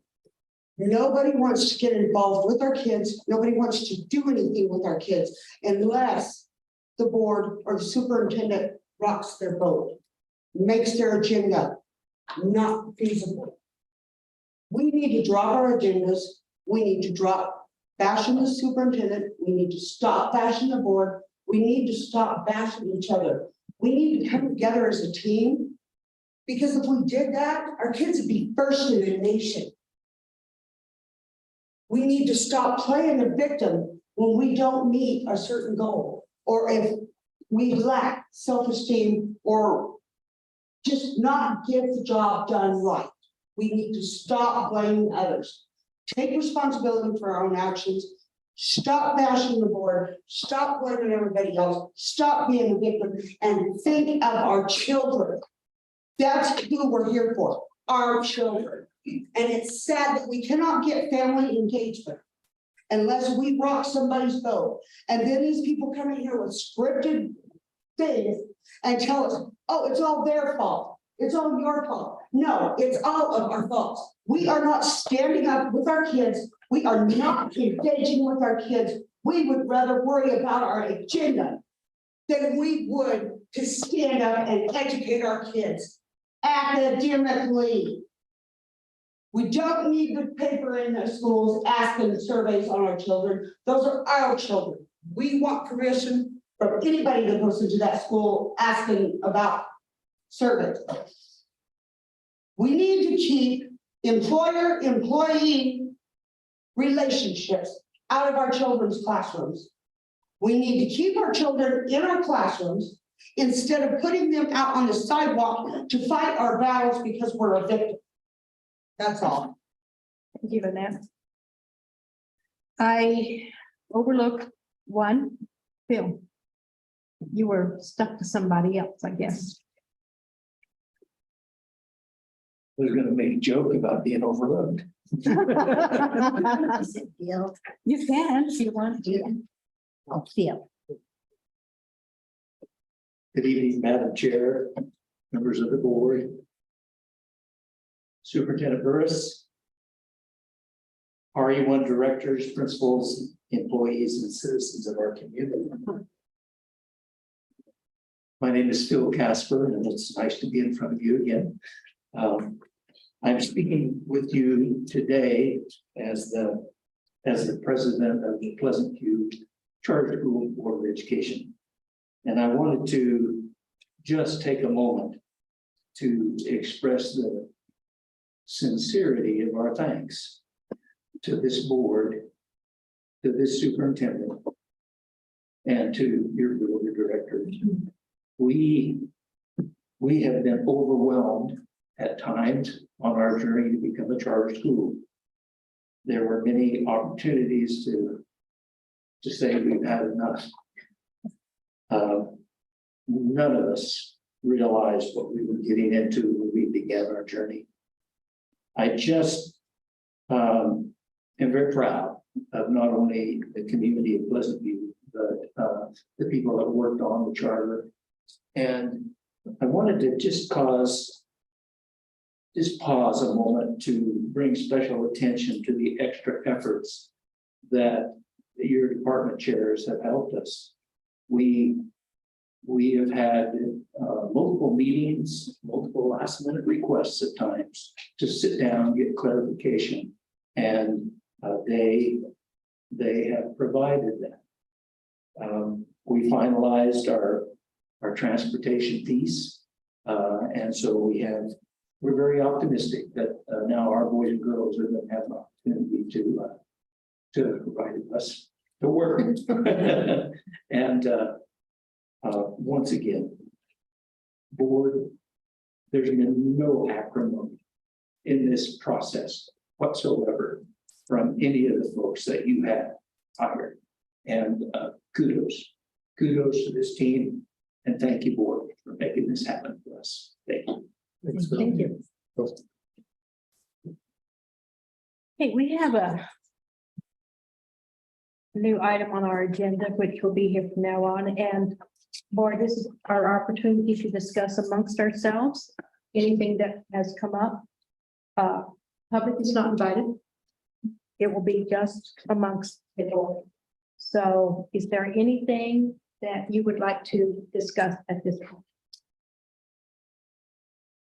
Can I jump in with a couple of things, Sherry? Yes, sir. You're not a board member, but I would like I to know. discuss it. Okay. The minibus versus the expedition for the golf kids. Mhm. The minibus has a cage that you put the golf clubs in. The expedition doesn't. So if there's a crash or there's- something, the yeah. kids are protected. Yeah, and it's, heavy moving things. Mhm. And so the safety of the kids is paramount. So that's why the minibus versus the expedition. And CHASA has a law about having an athletic trainer at an athletic event. Right. So it's one of those unfunded mandates that we've run into so many times. We do it well. Lane, do they have that in New Mexico? You have an athletic trainer at your events? I can't say 100%, but I was chasing people out there. How do they make it a requirement? You're Yeah. right. How do they know? That's, And yes, I can. Just game, not practice. but I mean, I'm all, Well, we had a- athletic director, I really think Yeah, it's necessary, I, and I've watched them in the games, it's great.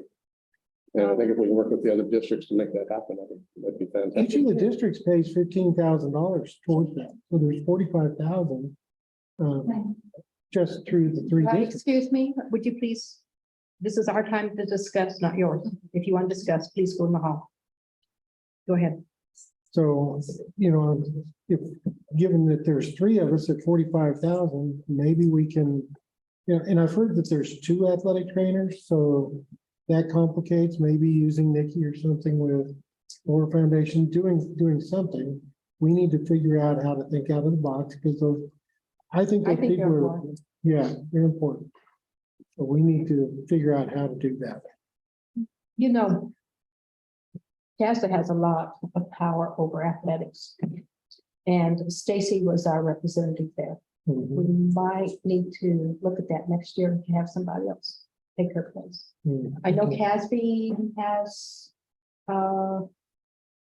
representation and CASA. Do you want me to talk to them Sure.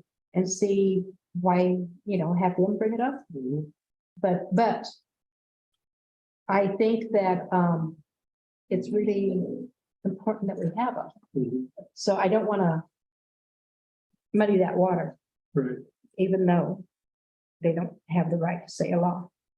I was getting gas the other day at the gas station and the guy next to me was one of the ambulance drivers and I tried to recruit him. to be He I said thought the no. BMT could do it. He said he could, but he's more used to bloody, broken things than, you know, evaluating whether a kid has a concussion or Right. whatever. So the trainers that we have, I think if we can If we can, figure out how to get them, that'd be good. no, before football. Yeah, which is soon. So, I just want to shout out, I'm glad that the golf team did well. Yeah. So that is good. Curriculum, we're getting ready. We've talked about curriculum. have. Science, the CDE has mandated that we have a new science curriculum, so we've got to start looking at that. Jim, you're with us on that. I know that is it possible for us to look at,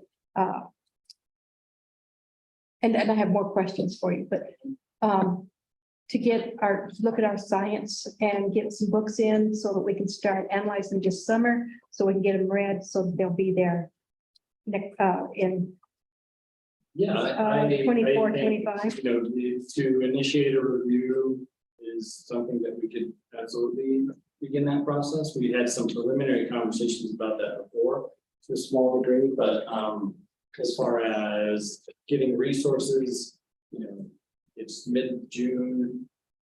I don't know what we would have in the short term, but definitely as we go into the fall, we can start having a look at. Something so we could have for like 24, 25.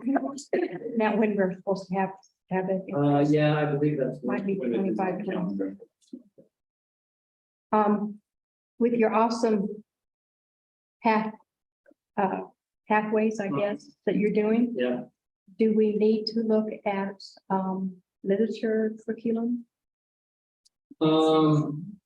well, you know, first of all, what we need to do, to a large degree across the board, we can say this probably. I mean, we've done some work at elementary level, obviously, with English language arts curriculum, but moving into the secondary levels, really understanding what our standards are, and what we need to be covering. And That's why I'm wondering if we need to look at new curriculum or if we just cover. well, I mean, there are aspects of covering basically, you know, how it's been going on. I don't know that we always think that that's successful, not necessarily. But if we want to talk like a full-on ELA curriculum for grades 6 through 12, you know, that's a big undertaking. It is. That would be a big blow.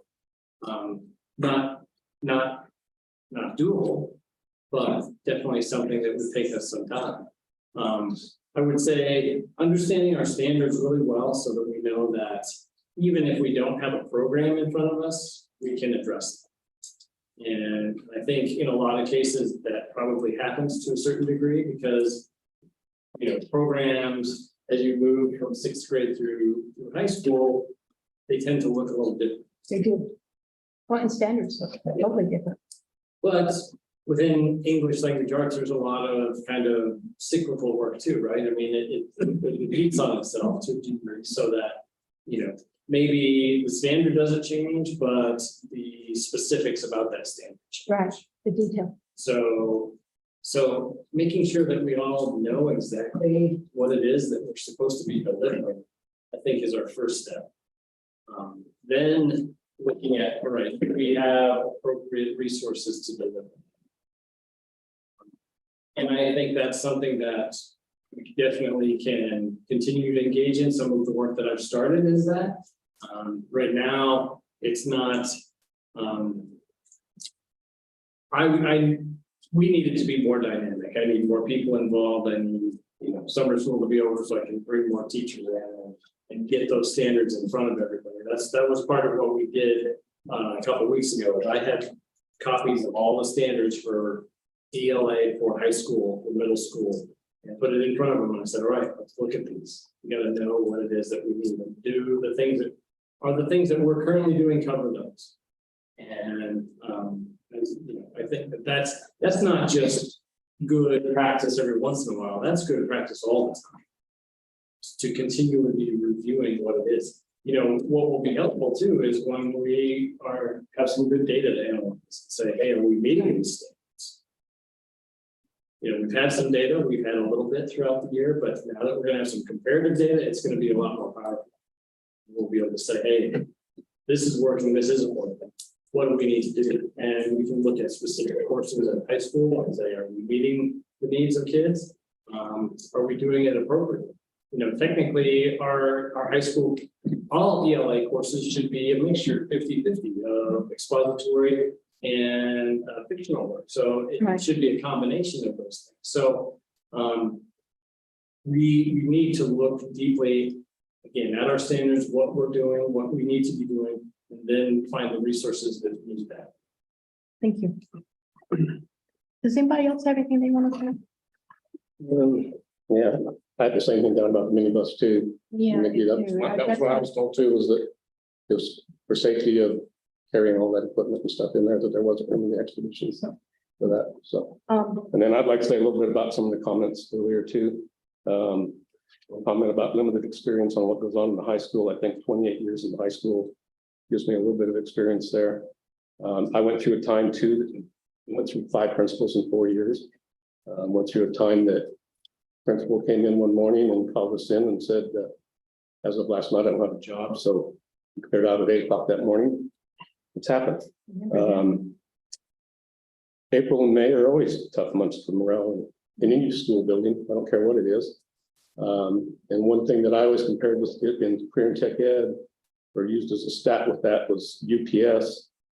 UPS salaries are average $75,000.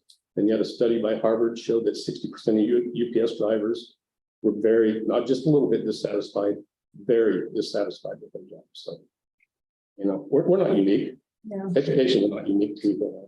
So.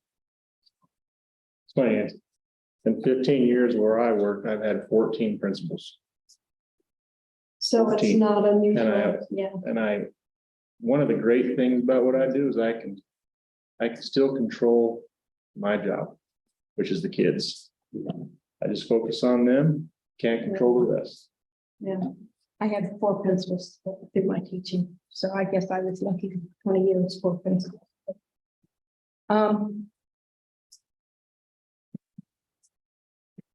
That's so.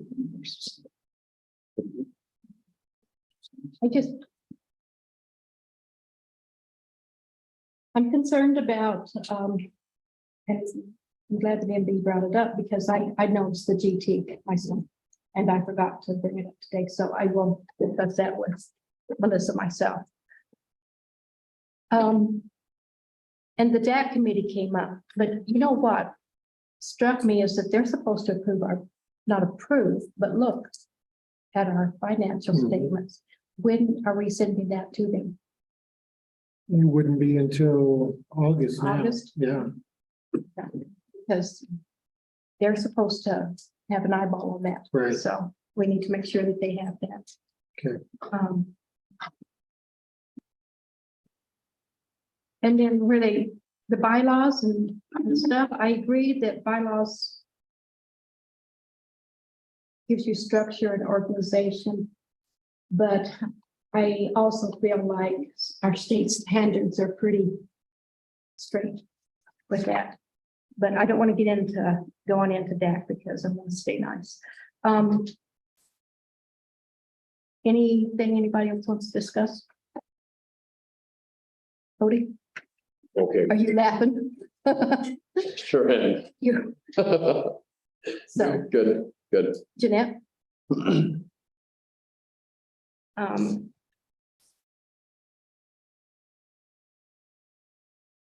I just feel like there's a lot of misinformation out there. And I kind of brought it on to the forefront. So. Is there anything else anybody would like to say? Nope. Move on. In moving right along, we're at action items. The personnel calendar. Madam President, I recommend approval of the personnel consent calendar and summer school consent calendars as presented. Do I hear a motion? I'll make a motion to accept the 2023 consent calendar and the summer school staff consent calendar as well. Second. Motion was made by Cody, seconded by Jeanette. Discussion. That pretty well shows that there's not a large exodus. Yes. So, I'm excited to have some new positions there for school resource officers. I had that as I like that. one of my questions, but it kind of got answered throughout all of this. So I think that'll really increase our safety, and that insurance looks at that, and that's one of their metrics too, right? That's great then. Yeah. Thank you, thank you, thank you. HR. Anybody else have anything else to say? Call for the question then. Online voting is now available. I'll find out in a minute. You're not working. Mine didn't come up, so I vote yes. Thank you. Motion passes unanimously. Okay, next is the Colorado School District Self-Insurance Corps. Madam President, I recommend that we approve the Colorado School District Self-Insurance Pool annual renewal in the amount of $244,431. Hear a motion. Second. Motion made by Ed, seconded by Cody. Discussion.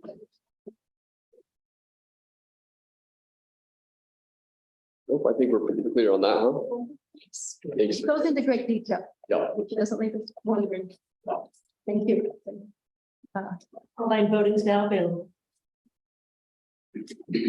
These buttons I'm noticing are very touchy, so be patient with me to get everything saved before we move to the next one. Mine hasn't popped up. How do you vote, right? Yes. Thank you. Motion passes unanimously. School handbooks. Madam President, I recommend we approve the school handbooks. I would ask, I know that there's been a lot of discussion about the high schools. Ms. Boniface, Dr. Boniface, would you like to address the highlighting and all that in the handbook? I need a motion first. Oh, yeah. We do. Sorry. You're right. I'll make a motion to approve the student handbooks. Second. Made by Cody, seconded by Ed. Thank you. So the highlights, hopefully you notice the green, we're pending based on what we're doing with scheduling. Those things will still be potentially changing, but it should be brought to you again. All that was in yellow is what we worked on changing for this next school year. It was our belief that those items would benefit students. A lot of them had to do with discipline, tightening up our procedures, having our procedures match a little bit more with the middle school so that there's a smoother transition there, but still leaving a little room that they are high school students and they're going to be going out into the world. So, for instance, our cell phone policy is a little bit more lenient than the middle school, but it is still tight enough that there are restrictions. They are there to learn. They can only have their cell phone during passing periods, lunch, and when teachers are using them for instructional reasons. Like the science teachers sometimes use them for a microscope and doing different lessons about ChatGPT in a good way. Because kids need to know what are these tools I'm going to face as an adult. And just like we're sitting here now, it's not appropriate, but I'm sitting here on, Snapchat. Kids need to know when it's appropriate and when it's not. And so just some of those things. I also, gosh, there's so many highlights. Did you have any specific questions about any changes that you saw? And I'll go through a little bit by little bit. 2 grade pieces of homework per week. Yep, great. And do Monday, right? Yep. And you're going to do the techie? Yes. That's a There's lot of work. actually a really easy way to do it on PowerSchool. You just do a grade update, who is updated weekly and who has not, how many grades. So it's a pretty easy check. Oh, It okay, just needs to be done Simple. regularly. great. Yep. Let's see. I wanted to ask something about the valedictorian requirements. I know we discussed it being a straight 4.0, not including the honors thing, but that kind of, I don't know, that kind of makes it, Well, it Tricky includes to- honors. well, it includes them, but it's not honors focused. So if an honors kid gets a 3.9 and I get a 4.0 without being on honors, that doesn't really, that wouldn't be fair. That What kind of if you is tricky. take Current college classes and your Yeah. workload is the same or more sometimes. I wasn't in honors and all my friends were. And so I seen their workload versus mine. And so I had a pretty good GPA. But boy, would it suck to be doing a much greater workload. And because of that, you have that one little 1 point or something. I wonder if there ought to be some way to have a weighted GPA with that in mind. Well, when you do that though, Cody, It's complicated, but there's a lot of districts that. but I agree with what Dr. Boniface said is that what about the kids who are earning their CNAs are getting, Then college, Their courses, college maybe they're courses. weighted as well. so What is typically the standard? Maybe you guys know, what's another standard with, what's another way of doing it, I guess? you get a five points for an honor. And you have honors classes that have maybe higher in some way and college courses as well. And I think right now they kind of do with the weight of the class. So if you Sure. did an A, gives you 5 points. The college class also gives you that 5 points. I'm using points loosely here. We also consider doing an essay. So if there is a close call, they would write an essay, who has the better essay. I just think what I'm hearing students, what I noticed myself is we have a lot of kids who've done an enormous amount of college credit work and are in very difficult classes, sometimes AP level classes, Right. and they've had way higher GPAs. They're not even considering. Yeah. Or valedictorian or salutatorian. Yep. And I don't know, so it could be discussed. I think we have time to discuss it. Sure. And maybe there is some boundaries, because I agree, if you have taken some basic math courses, right? Yep. But your GPA is really high, your classes may have been really easier. Yes. But, I agree with you. Yep. That was just my thought, just leave it to you guys, but some way of balancing that Yeah. to some extent there. And then I do have another question. For all of the non-discrimination clauses that I've read, or I think they're all of them. Let me go up to it. It describes the protected classes based on state statutes. But I think there's a lot of them missing. So I probably might straight from the board. Oh, so then our board policy will just need to be updated because I do, just with real estate, that's like half of them. So That might be. maybe we need to update that, but, and then, Can I Yeah, go ahead. comment on that one? So we contacted Brad Miller because there is a string of them and they keep adding stuff. Yep. So I think it's kind of in the vein of, here's all of the protected classes as defined by the state. Okay. And that's kind of the way we went. Fair. So we didn't have to go back and he. So Brad had eyes on that and said it's fine, it's good. Yeah, Okay. That was just a question, because I know they're all of them are like that, but. right. There's a lot of them. Yeah. You're right. Okay, yeah. And then I think the one other thing, and I don't want anyone to hate me for it, but the lunchtime off-campus deal. That's teaching. My thought would be, what if that's restricted to upper class? That has been a discussion before, but we haven't Okay. pitched it fully, but I somewhat agree with you. I don't, stay away here. Yeah, we gotta, someone's gotta throw something. Karen, I have a ninth grade daughter, not now, but I did. There's concern there for younger kids going off campus and. For you, but not for her. Well, yeah. So Yeah. that's something we could talk about. Okay. Those were just my there. Otherwise, it looks like it's a pretty strict, well-structured. I really liked everything I see, so. Were you guys okay with the designations of classes? That was one big change. So now in order to be considered a sophomore, junior, senior, it's by credit, not by age. Correct. Yes. Yes. Mhm. Yeah, I like that. But to go back to the valedictorian stuff, the amount of students that we had that received their certifications was amazing this year. And so I don't want to sell them short. Right. So, And maybe it could be just those two routes, concurrent enrollment, honors are considered, and then, because those are the two big routes of higher achievement, I feel. right? Yeah. So we could put a little more language in there, just be a little more restrictive, but not so. Yeah, something. Yeah. Okay. Any more discussion? Questions? I've also wanted to just mention briefly that I'm planning on communicating this out to parents It soon. actually starts on 20. So they know we're gonna be enforcing dress code. Things will be tightened up a bit, Before they could do their school. Before they do school. Yeah. Good plan. Might tell teachers that too. No, it's Staff. not. Okay, anything else? Okay, let's call for the question. Online voting is now available.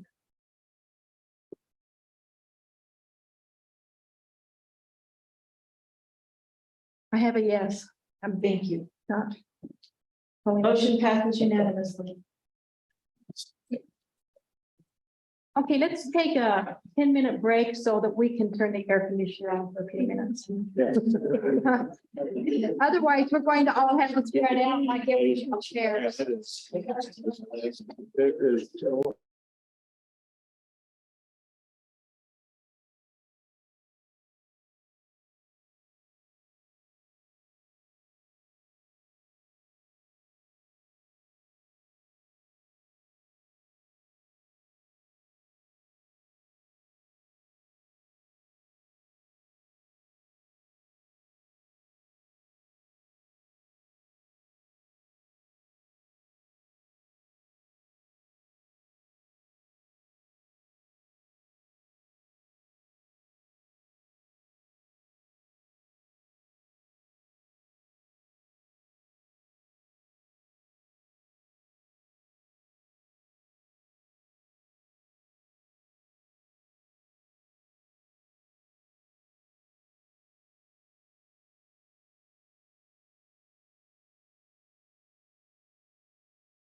Oh, I already said that. That too late, but I'll just leave it alone.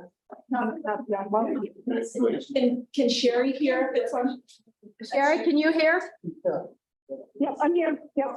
Okay, all right, let's get started. Hold on, our papers are running back. It's, I told him 9:15, it's 9:16. The next item on our agenda is DAC bylaws. Where is our assistant? Madam President, I recommend that we approve the DAC bylaws. All right, so I'm gonna make a motion to approve the DAC bylaws with the changes that. Gotta get a second. No, No, Wait, he's- he's making an amendment to it. Right? Yeah, Go ahead. go ahead, what's it? with the changes as followed that were discussed in our last meeting. One, we changed minimum membership, and this is under, let me find it here. Article 4, Section 1, minimum membership will become committee membership. 2, we strike Section 2. Just a moment. Yep, We have a policy for membership. Oh, well. that would align it That- to the Just go policy. ahead and do it. So that I'm will sorry. align it perfectly with our policy that's already been set. 2, we strike Section 2, where additional members are added. And so that is Article 4, Section 2. And 3, we set the terms for 1-year terms on all members. Do I hear a second? Second, Okay, I'm hesitant about voting for this simply because there's been so much anxiety over all of it that I'm not sure that the changes will be made by August. So there's a real concern of mine. We do have a policy that says that we only can have 13 committee members on the DAC committee. So we already at what they have now is at 14, which isn't good because if you have a split vote, then what do you do? So those are my concerns. I would like to see on the mission statement, did you say that? The mission statement, change it to recommend instead of support? I did not say that. To me, recommend was fine, but Well, that's what we had agreed on last meeting or meeting before last. yeah. So And I have to say that I disagree with it, doing it too. I think everything needs to be complete and gone totally into the policy before we sit down and say, okay. This would be aligned into our policy. So can you have a timeline on that? So that if it's not by such and such a timeline, Nope, I would say we just approve it with the changes how do we know the changes are gonna be made then? because that's what's approved. And so then if they make I work for you. If they make those changes in the next meeting, then it's approved, it's already done, it's already set. That way they have something to work with. It matches what our policies are, and they're good to go. Now, I think you guys, they would have to establish that in their next meeting for them, Okay. And- but and make sure it there's your aligns. Timeline, huh? then there's your timeline, The next meeting. their next meeting, yeah. So that's what I'm saying. I'm not saying that we said it, But I'm saying that there has to be, My goal is to actually to approve the bylaws with the understanding of what the changes that we needed to have. okay, So, one other thing which there other one? is that they have a statute that is incorrect. Okay, let me see. Where'd my pen go? 302 dash, if you give that to me. One. and along those lines too, for Please. Mr. Henderson, if you do have an even number, you can make that change to the bylaws to where the chairman does not vote, then you have an odd number. That's all you have to do. Yeah. It's pretty simple. Yeah. Yeah, you just need to double check statute 22-11-301-3, because that doesn't even say anything like that. But Cody, I think you deleted section 2 altogether, right? Yeah, it is. Oh, okay, well, then it doesn't matter. Okay. Okay, if it is finished by their, if they complete it by their next meeting, I can vote for this, but if it's not completed, then I would say that the board will go in and do what the statute says and read and do our own appointments. Well, this is. And I don't want to do that. And these bylaws can Wanna- change and they can adjust and everything, Right. but I think this gives them a template to be. To know what we want. With what our district policies are aligned. It Okay. just gives alignment there. Okay. So I would like to be able to. Okay, anybody else? I still disagree, because how many times have we passed things and then have to go back and change them and pass them and have to go back and change them again? So I still disagree with doing this. I call for the question. Okay. We have a vote for the question. Online voting is now available.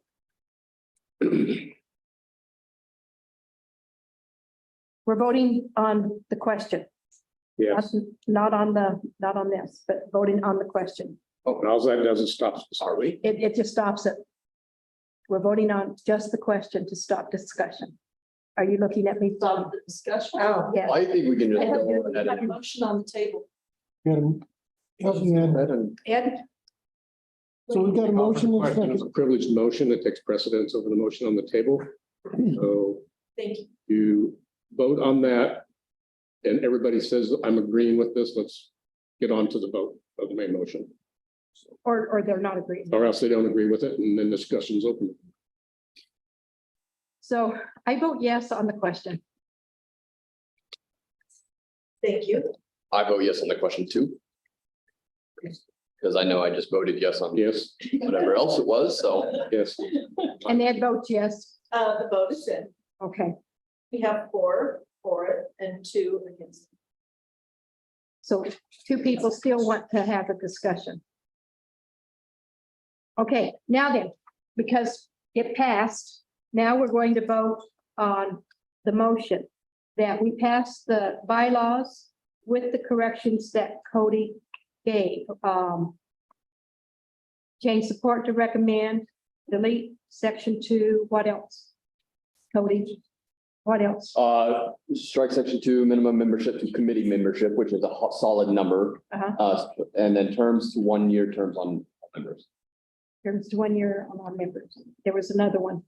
Well, your state statute won't be applicable anymore. No, it wasn't that one, but there was another one. And then I know you wanted the wording changed. I'm fine No, with. that one word was the only one I wanted changed. Yeah. So this second. Okay. And the chairs, everybody just serves 1 year and then we start fresh, right? Okay. Any more discussion? Oh, we can't. Discussion. No discussions. Okay, let's call for the vote. This second motion, I need to know who the first and second were. Cody and Ed. Online voting is now available.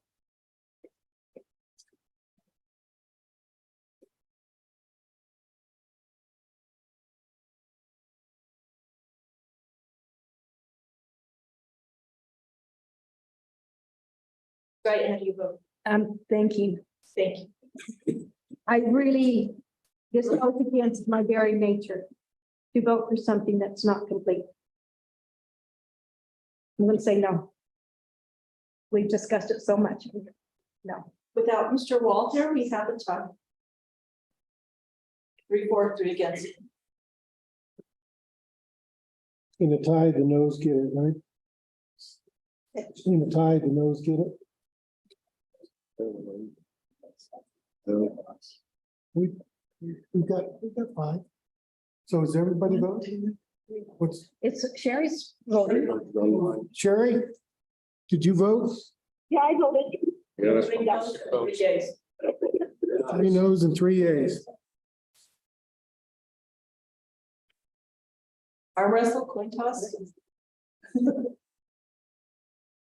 In You're case the of, parliamentarian, in case of a tie. in the case of, would go back just like what I told the DAC, when you have an even number, chairman That's doesn't vote. So if you take that vote out, that gives us a lot of number. And it'll be 3-2. Karen, this is us, not you. Thank you. We meet in front of the community, not with us.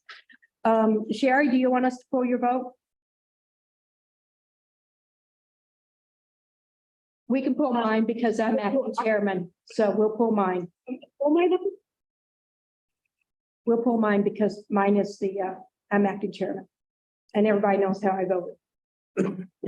So Ms. Wright, you want to change your vote to abstain? Mhm. Motion passes. Okay, I'm sorry, I guess I might have missed something. It was a 3-3 vote. Yes. So somebody had to pull, and since I'm acting chairman, I pulled my vote. Okay, so I was just curious, like, if it was, maybe I'm misunderstanding, but like, if it was a 3-3, doesn't that normally go to the noes, the nays? Well, that's what we were discussing, but Ed said he, not necessarily, and Lindrith isn't here, so it was just easier for me to pull mine. Okay. Okay? Next thing. Thank you for that clarification. Resolution to give Pleasant View Elementary to Pleasant View Charter School. Madam President, I'd recommend that we pass the resolution and gift the Pleasant View Elementary School to the Pleasant View Charter School. Okay, we need to read the resolution before we make a motion, correct? Oops. Okay, we're still good. Yeah. Whereas Pleasant View Charter School hereinafter referred to as PVCS or the applicant is a charter school of Montezuma-Cortez School District RE-1 district that is presently authorized to operate a charter school in the district pursuant to the Charter Schools Act, CRS 22-30.5-101 to -120, the Act. And whereas the district is a public school district duly organized and existing under the Constitution and laws of the state of Colorado, and whereas the Board of Education of the district, the board, has the power to pursue to section 22-32-1101E Colorado revised statutes to sell and convey district property which may not be needed within the foreseeable future for any purpose authorized by law upon such terms and conditions as it may approve.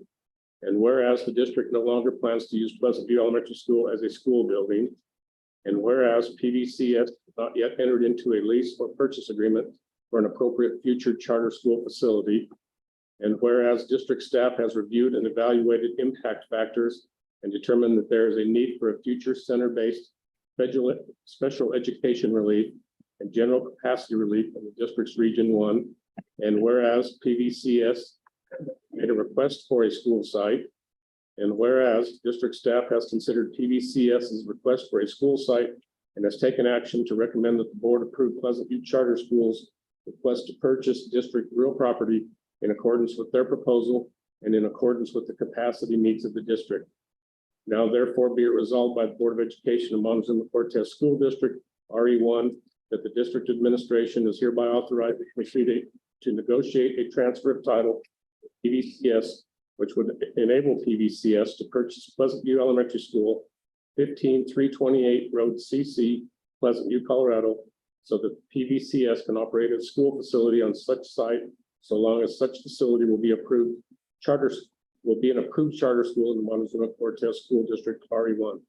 Such purchase agreement shall be presented for consideration by the board no later than June 20, 2023. Okay, do I hear a motion to accept this resolution? I move to accept the resolution. Second. Motion made by Lane, seconded by Ed. Any discussion? Hey, it's called the question. Online voting is now available. I'll vote yes. I have a picture of this historic event. Did we get Phil in here? Big event. Let's do have Mr. Casper in this picture. Yeah, Motion passes unanimously. and we need Phil in there since he's, Shaking somebody's hand. Whose hand is he gonna shake? Jerry's, Go shake Sherry's hand. yeah. Jerry. Let me get out of the way.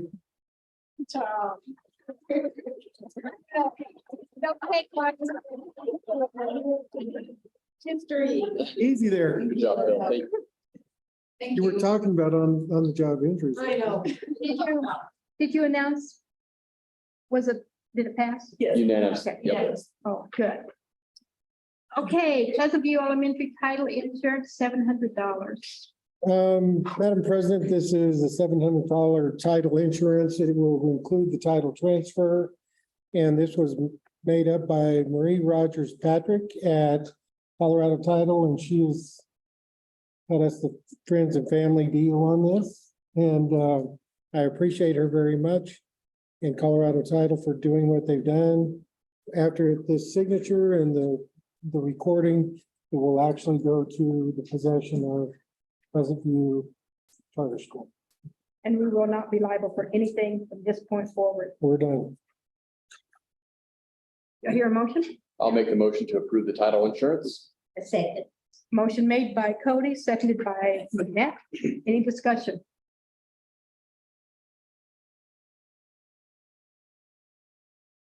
Online voting is now available. Wait. Okay, sorry, it did something odd. Okay.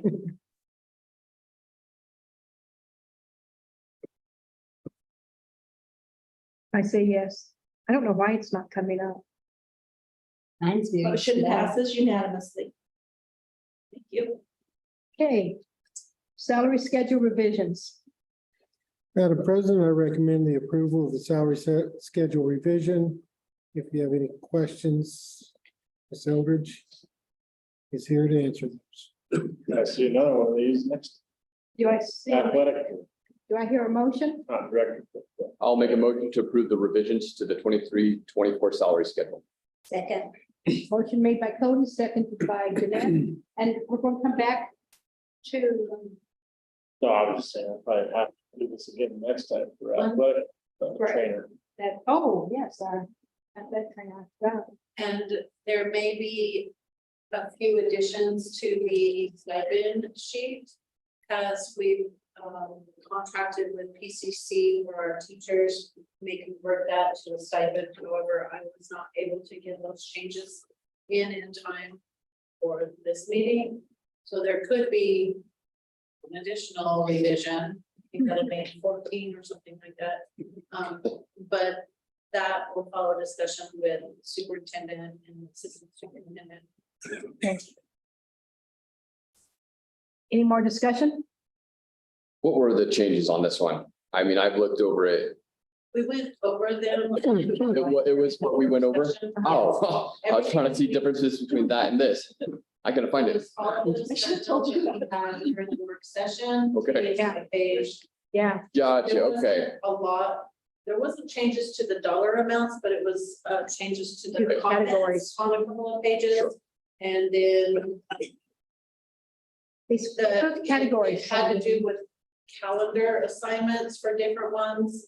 And then there was a change in column on a stipend. So we went over all of those during the work session. And then yes. Good, okay. And yes, we added in the teacher descriptions page, the second page behind the teacher, we added that the ESS acting teachers would receive an additional 10% to their salary of what their current salary is. So that comment wasn't written on that second page, and so that was added as well. There was more clarification on the teacher for teacher coverage and also substitute coverage. So I'm just trying to.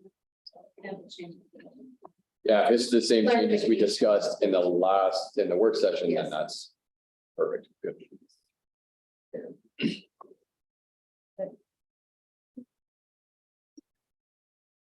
Online voting is now available.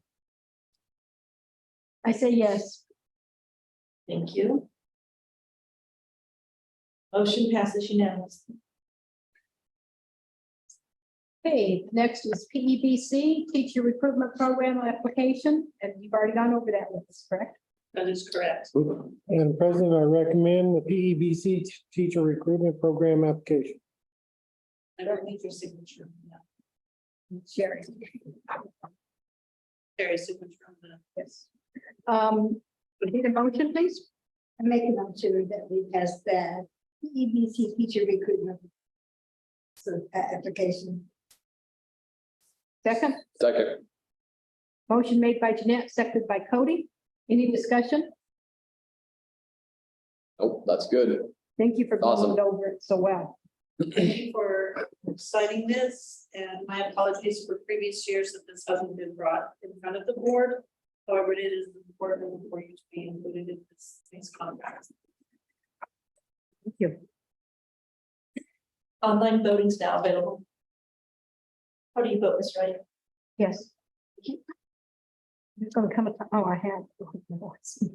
Motion passes unanimously.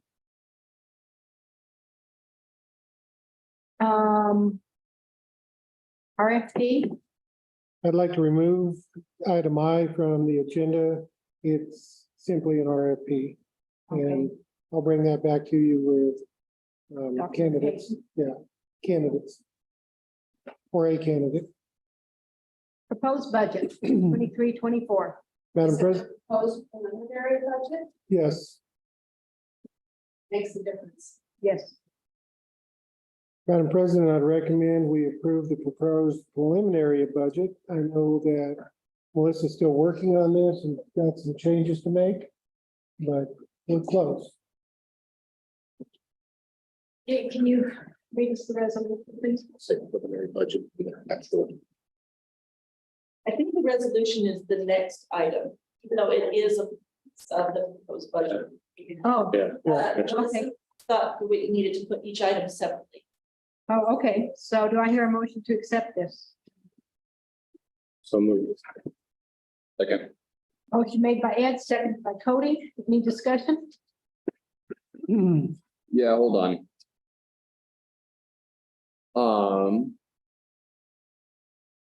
Hold on, I'm trying to find some of what my questions were. You guys go ahead and talk. No, we're waiting on you because we asked Melissa when she was here.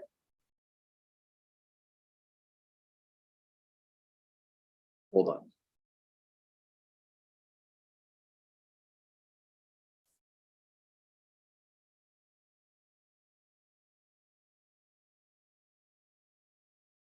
Okay, I think all of my questions were answered either throughout the meeting or before, so Okay.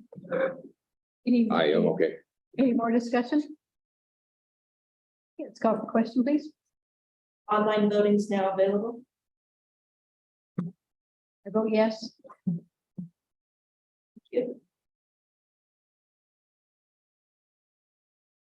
Motion passes unanimously. Hey, appropriation resolution. A lot of things to do. Madam President, I recommend the approval of the appropriation resolution for fiscal year 23-24. Hey, can you read that, please? Be it resolved by the Board of Education of Montezuma-Cortez School District RE-1 in Montezuma County that the amounts shown in the following schedule be appropriated to each fund as specified in the adopted budget for the fiscal year beginning July 1, 2023 and ending June 30th, 2024. In the general fund, 21,210,346. Technology fund, 175,000. Pupil activity fund, 765,255. Insurance reserve fund, 230,000. Preschool fund, 788,500. The special revenue fund, food service fund, 1,152,600. Government designated purpose grants fund, $12,651,083. Pupil activity special revenue fund, 400,000. The bond redemption fund, 1,425,000. The capital reserve capital projects fund, 1,175,000. Risk related activity fund, 3,553,000. With a total appropriation of 43,525,784. Do I hear a motion to accept this? I'll make a motion to approve the resolution. Here a second? A second. Motion made by Cody, seconded by Jeanette. Is there any discussion? Call the question, please. Online voting is now available.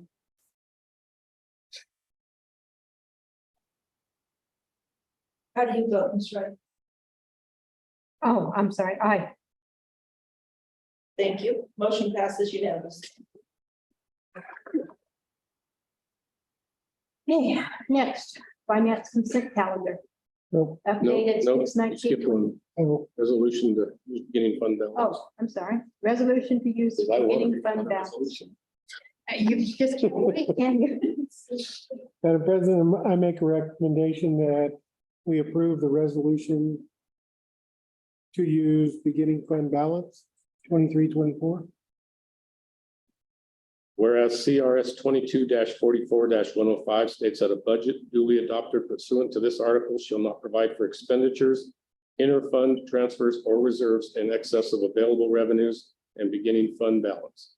Whereas the Board of Education may authorize the use of a portion of the beginning fund balance in the budget, stating the amount to be used, the purpose for which the expenditure is needed, and the district's plan to ensure that the use of the beginning fund balance will not lead to an ongoing deficit. Whereas the Board of Education has determined the beginning fund balances in the state of Colorado are sufficient to allow for the one-time expenditures and the action for no ongoing deficit. Now therefore be it resolved in accordance with CRS 22-44-105, the Board of Education authorizes the use of the designated amount of the FY 2023-24 beginning fund balance for the following funds. Technology Fund, $5,000. Insurance Reserve Fund, $50,950. Food Service Special Revenue Fund, $57,900. Governmental Designated Purpose Grants Fund, $234,609. Capital Reserve Capital Projects Fund, $1,500,000. Risk-Related Activity Fund, $47,000, for a total appropriation use of beginning fund balance, $1,895,459. Be it further resolved, the use of this portion of these beginning fund balances for the purposes set forth will not lead to ongoing deficits in the funds. Okay. Do I hear a motion to accept this resolution? I move to accept the resolution. Second, Second. motion made by Lane, seconded by Cody. Is there any discussion?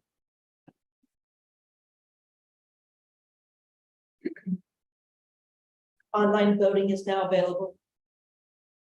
I vote yes.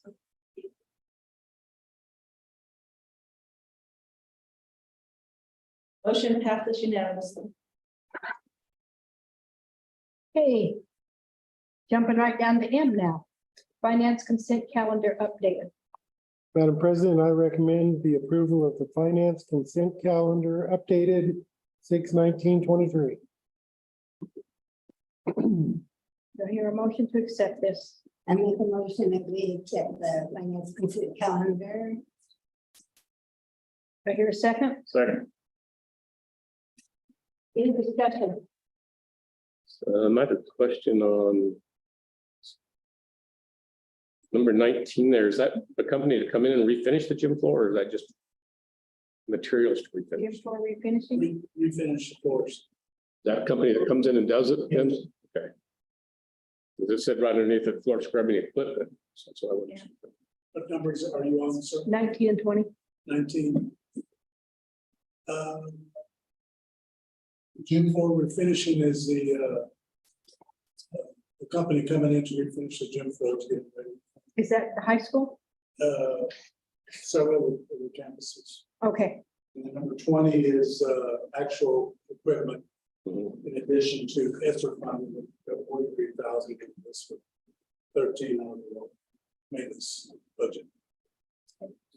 And the other question I had was 70 LED monitors, and it says all schools updated as needed. How's that process for that started? Well, I think how the schools get them. Mr. Knox listed the majority was that middle school, 70, they had like, They just like apply for them and the principal says what they need or whatever. How's that process done? he has a replacement plan that he uses for his laptops or monitors. Okay. But I noticed that the middle school is a bigger amount of the total. And then we had some in several campuses like Kemper and Mesa, some of the schools, but they were smaller ones, like 5 or 6. But it depends on the existing ones that they have to. Those big ones.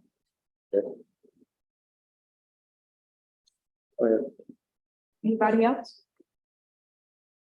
So one question I have is why? So when you're looking at this, it doesn't go, a lot of them do go into which ones are using ESSER 3 or ESSER 2 funds, but a lot of them aren't. Why? You know, for instance, number 3 is using ESSER fund, but it's not like, you know, I'm just curious on why some of, you know, where did all the money's coming from? Yeah, some of it is from ESSER, and it will specify that because of the regular budget that was assigned to technology department. And then others may be specialized things like the E-rate. Where we contract for consulting fees that are over 5,000. So the threshold over 5,000 triggers that to come to the board. And the federal side, it usually was over 10,000. And so you'll see some of the federal grants that are over that amount. So we bring it to the board. So reimbursement. Well, since we're asking, and Tony brought it up, ESSER funds, I see number 6 and number 7.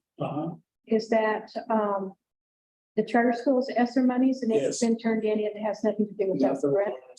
Okay. Good, okay, that is, I assumed that, but, well, we got better asked.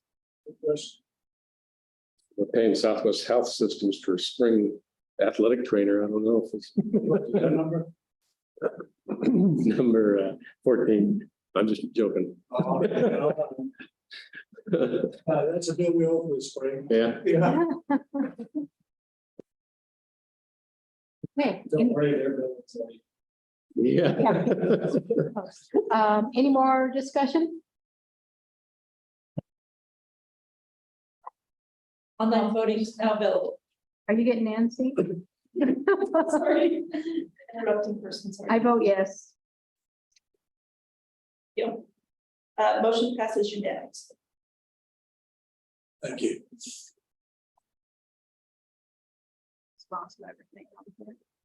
Okay, next, frontline education.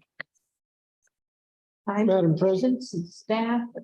Madam President, I recommend we approve frontline education, time and attendance, staff services, 17,760.52 year 1, 10,707.52 year 2, and 11,296.43 for year 3.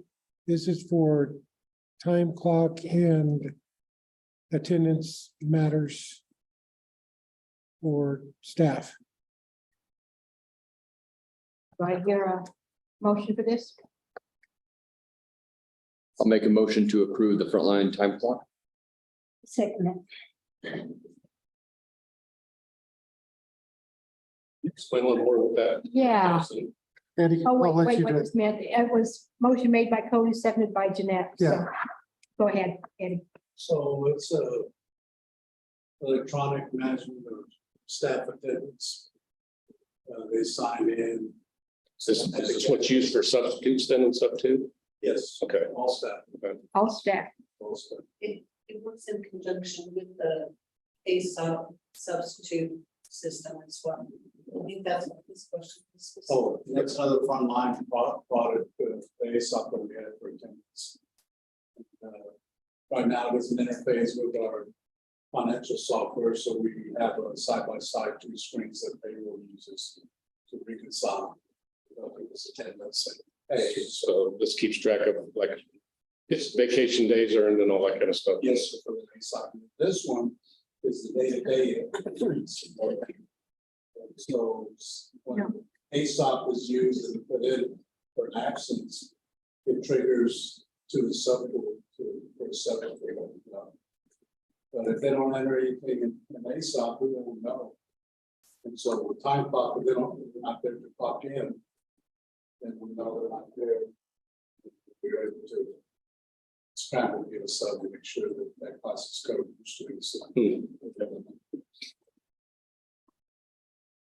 This will need to be rolled out and communicated to staff in a positive manner to explain why we're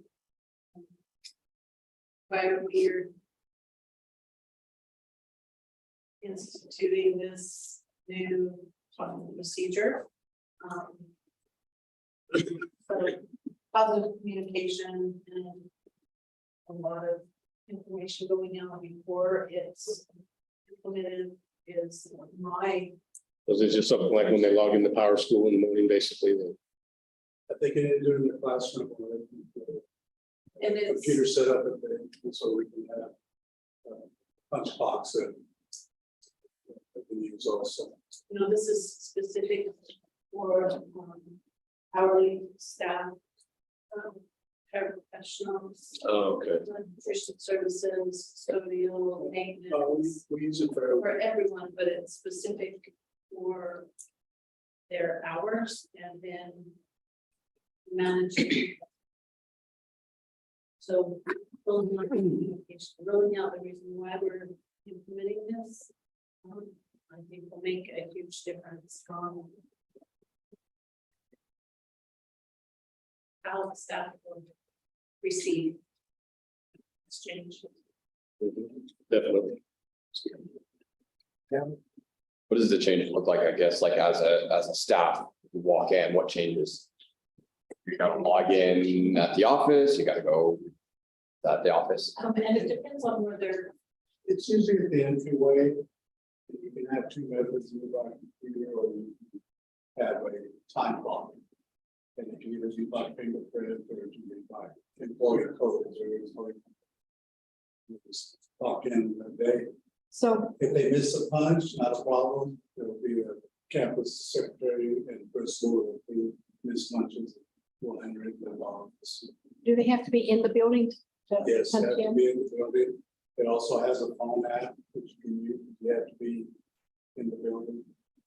Phone app, Yeah. how does that work? You go walk in and You have an app. check your location? Just again on your apps. That's a fine. It's fine. I think the biggest selling, Is set perimeters for individuals like bus drivers who will need to log in with their, so it's a back to the bar to start their day, so their route starts wherever they're at. Those parameters be set for those individuals. Okay, So they can track when they start the day. are you expecting pushback? Any change? I think the biggest Any change you make? security. I Changes. think, I think you push security up. Yeah, Yeah, Yeah. that would That's- be exactly. Right. what it's about. I would be one. I don't see why. it should. So I'd in be order pushing. to. You would be? Positive I'd be like.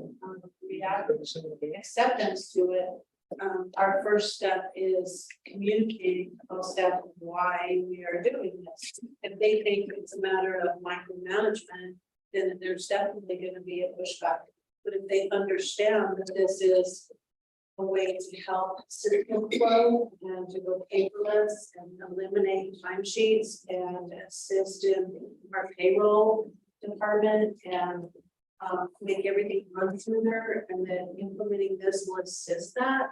So as long as we can communicate this and explain why, what are we trying to solve? What problems are we trying to solve to do this and why we're doing it? And make sure that they know it's not a measure to micromanage. That this is to improve our systems and to move forward with our paperless across the board paperless incentive that we're trying to do for everything, not just timesheets, but for everything within the district. This is one part of that And then training, of course, you know, anytime there's a change, there's going to be resistance to the unknown. So the more training, I mean, the same thing happened when we changed the substitute management system. You know, oh my gosh, that was the worst. No one wanted to do that. They wanted to keep it the way it was, wasn't broken. But now that we've implemented it, you can ask anyone, would you want to go back? They're like, oh, heavens, Is no. this compatible Yes. to that one? They're all Same. compatible, okay. So we work together. It's, you know, a matter of communicating this out in a positive aspect and why we are doing it. And as long as individuals understand that it's to solve some problems and want to micromanage, then I think it would be positive.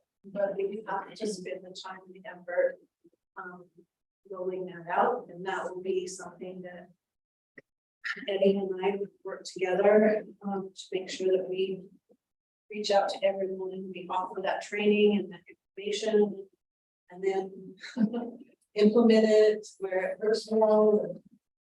Good. Any more discussion? Call for the question? Online voting's now available. How do you vote, Mrs. Ray? Hey, it came on. Oh, did it? She's, It got me. good job. Hey.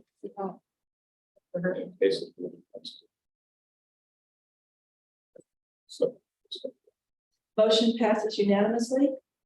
Okay, go to O, train turnkey. Madam President, this is another one we've talked about a lot. I'd recommend the train turnkey proposal in the amount of $2,831,020.74. Do I hear a motion for this? I make a motion, we pass the train turnkey proposal for $2,831,3120.70. Second.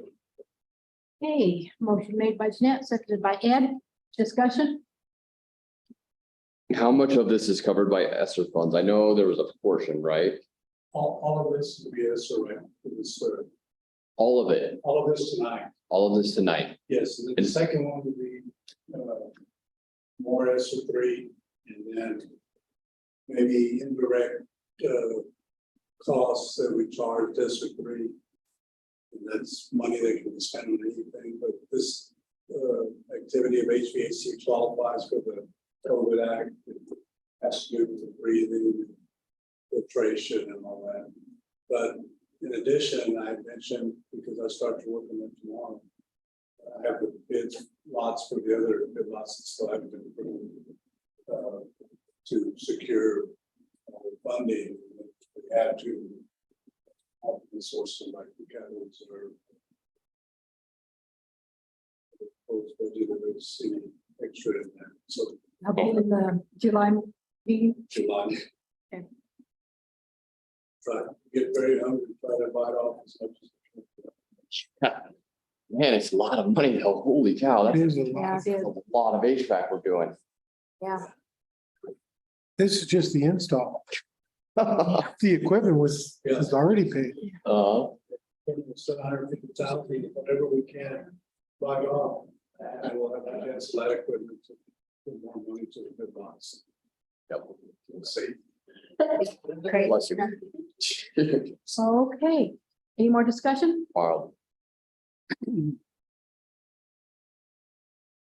Call for question. Online voting is now available. I got it a second time. First one.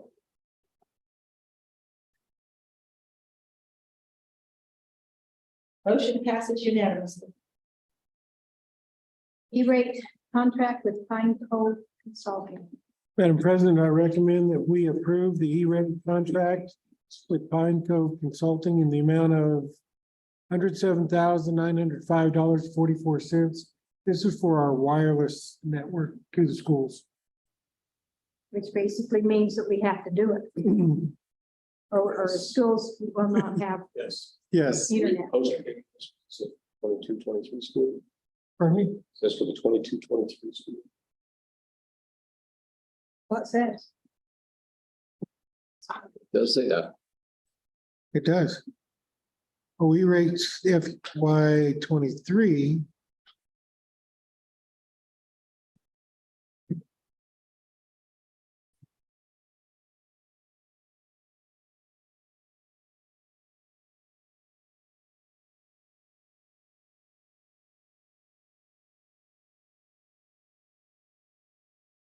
It's for this next year. I don't know.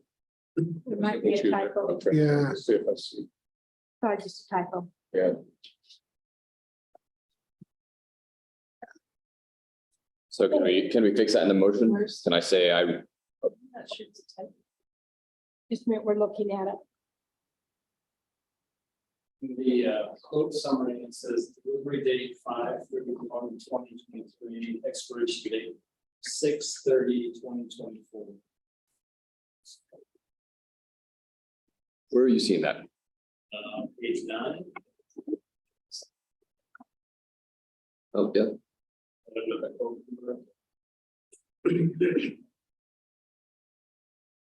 So that would be good next June. That would be the right timeline. Yeah, it would be. That would be the right timeline? It would be. So it's already been delivered? No, it's gonna be delivered this summer and then it's good through, this bid is good through 2024, right? June. Yeah. Year 2024.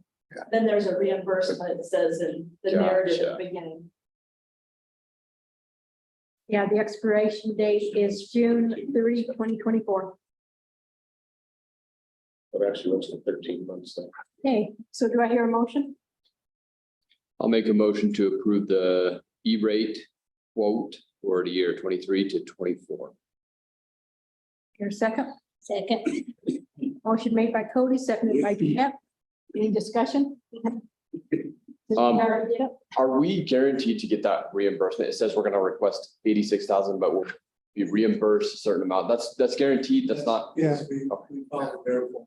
Okay, School libraries will reimburse us. okay. Good. That was my only question on that one. You got it. Any other questions? Discussion? For the question? Online voting is now available.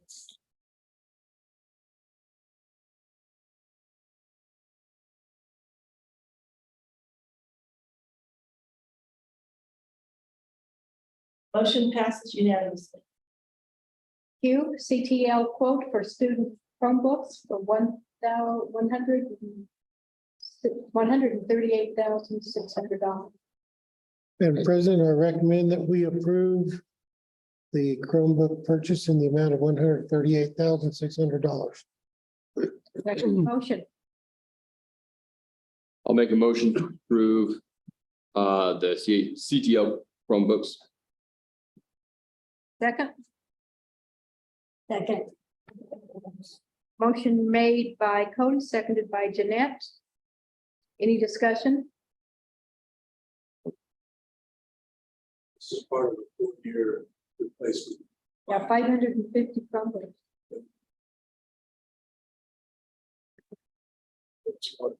Okay, call for the question? Online voting is now available.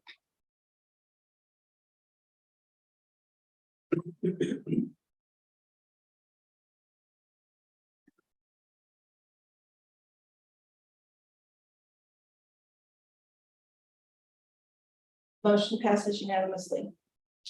R, Hypertech quote for staff HP laptops for $68,612. Madam President, I recommend that we approve the Hypertech quote for staff HP laptops in the amount of $68,612. Do I hear a motion? Moved. Second, Second. motion made by Ed, seconded by Cody. Any discussion? When are we going to run out of our ESSER free funds? It's here, 1 more year. One more year? Mhm.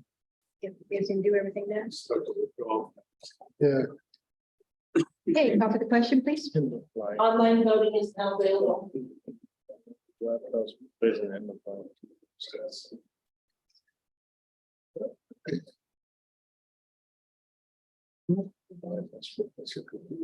Motion passes unanimously.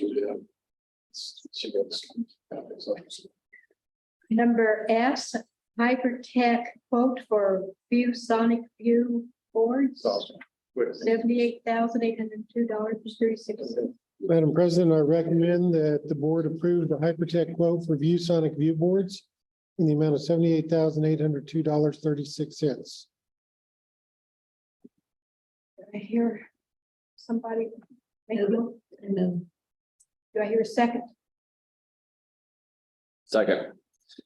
Motion made by Jeanette, seconded by Cody. Why only these three schools? Is there a reason like Mesa didn't get any of these or? I'm not definitely sure on that. But it is placing existing projectors, so I don't know, that's where the oldest are. Okay, And most Pepper has 7, Beach 3, and 30 from Twister.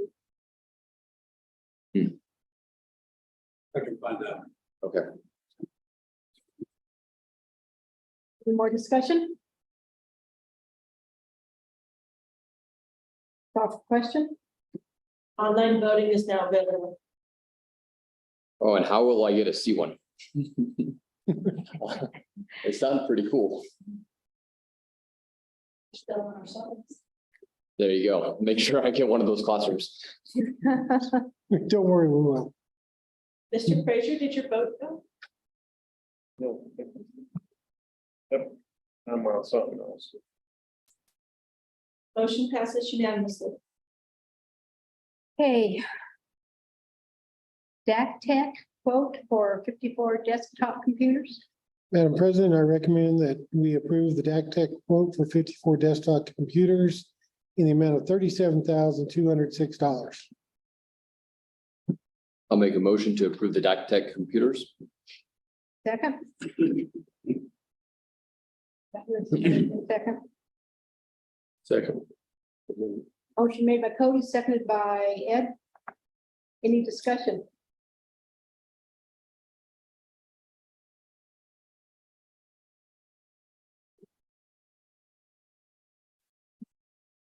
Vote, please.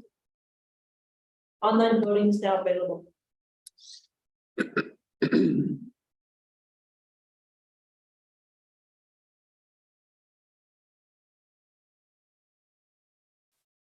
Motion passes unanimously. Next one is U, Renaissance quote for $46,604.85. Madam President, I recommend that we approve the Renaissance quote for $46,604.85. Your motion? I'll make a motion to approve the Renaissance. Second. Second. Made by Cody, seconded by Ed. I did have a question. How is this billed by per student, per school? How is the subscription work? Yeah, we pay for licenses, basically, it's seat licenses, and so it's per student. Per student? Because I've noticed Pleasant View is still on here. Yes, this number will change, it'll decrease. I've been looking to connect with the representative from Renaissance to make that change. It just hasn't happened yet, so. So we're approving the total amount now, and then it's gonna, we're not gonna pay the whole amount, it's gonna, Decrease? Yeah. It won't Okay. go up. okay. Any more discussion? Nope. Okay, it's called for question. Online voting is now available.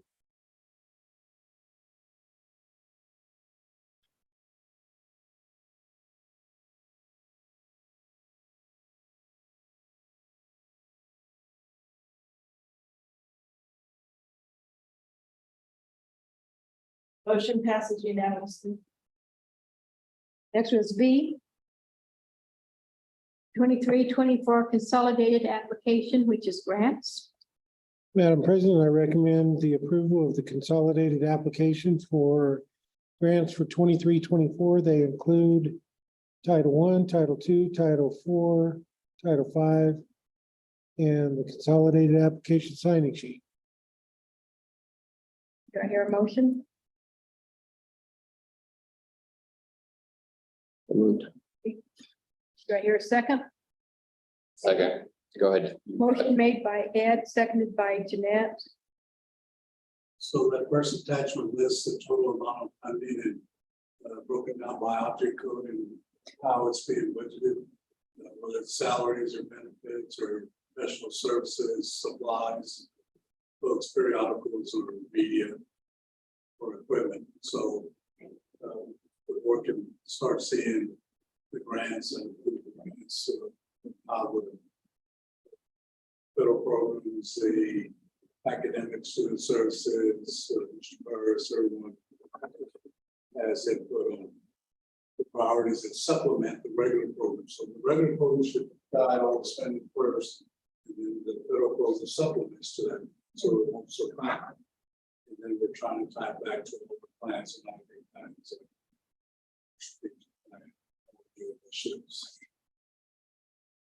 So the first attachment just shows top of one.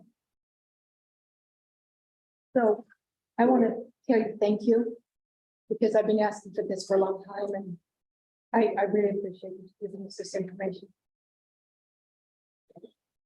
Anybody else?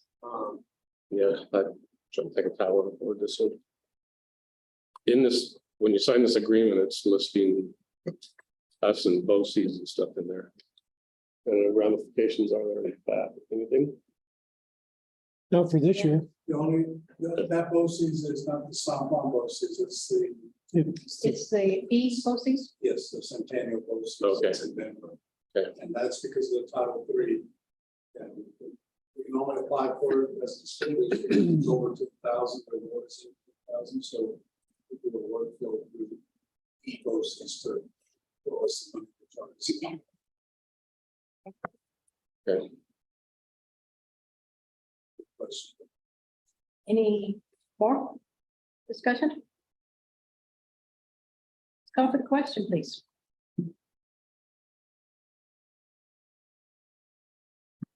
Online voting is now available.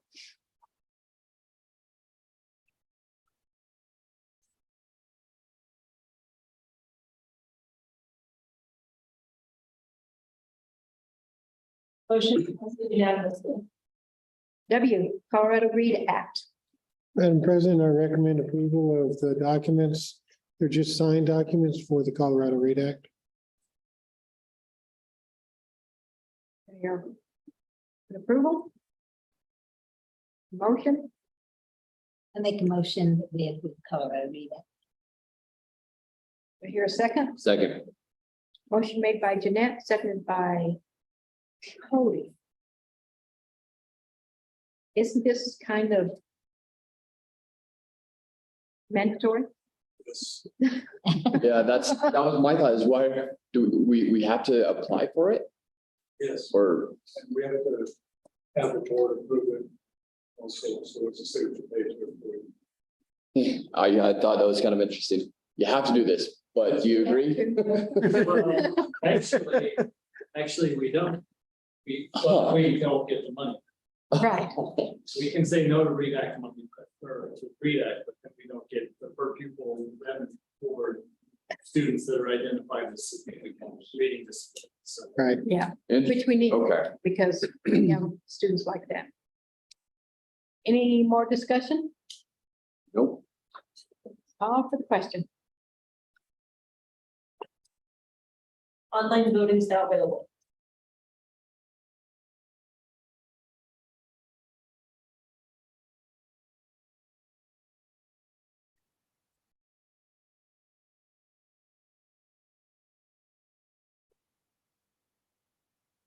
Motion passes unanimously.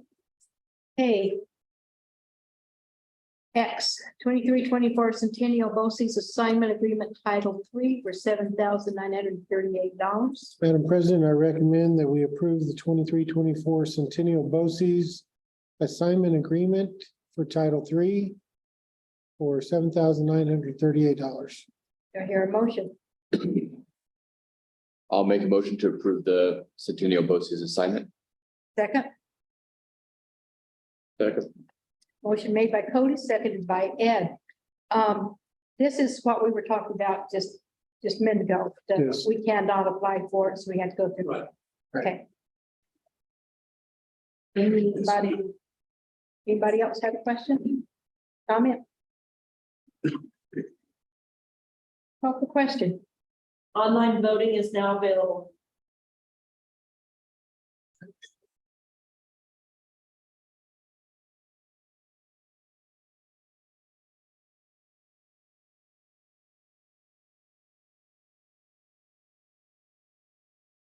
Motion passes unanimously.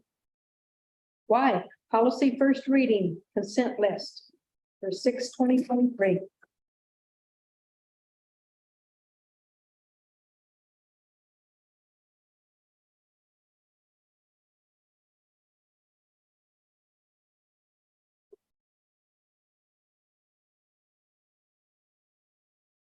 Mr. Burris recommends Oh, I'm sorry. I reckon, in fact, on the first reading, it's just first reading. You don't have to have a vote. So that's good. Okay. Anybody have a question about this? When it comes back, we'll vote on it. I'd like to see us push a lot more onto the student teaching. Under this Career education. Get student teachers in here with teachers and stuff, just that's a really good improvement too. And so, Yes. So, and believe it or not, when I was a student teacher, that last few years of my teaching at CSU, and I had to fight tooth and nail with CSU to get a student teacher for that. yeah, So that's something that we need to, I mean, what a great recruitment tool, bring people in here and student teach with our teachers and hopefully stay. Nice. Okay. But Had one this year, that we have offered position two and then they're starting, and then we have one. One that's finishing their master's degree and needs to do their student teaching. And also they're working, that they're enrolled in, a degree that they do the student teaching simultaneously in a long-term sub position. So we want to give the student unpaid, but for them to do it with the leadership group. They can pay the position while they're doing it and then they that's what we so do you work with Fort Lewis to get student teachers trying to. and Adams, maybe? Think about this year. Okay. And board, I was just gonna let you know, so this first reading, when we complete it as a second reading in July, we'll finish off our edit of the policy manual adoption.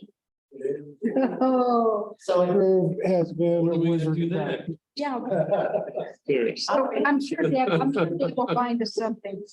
You'll find something to do now. I don't know what. So guys, we're at the last of the alphabet. Number Z, Yeah, I've got policy that. second reading. Madam President, I recommend that the policies in second reading be approved. And this becomes policy and we get it online finally.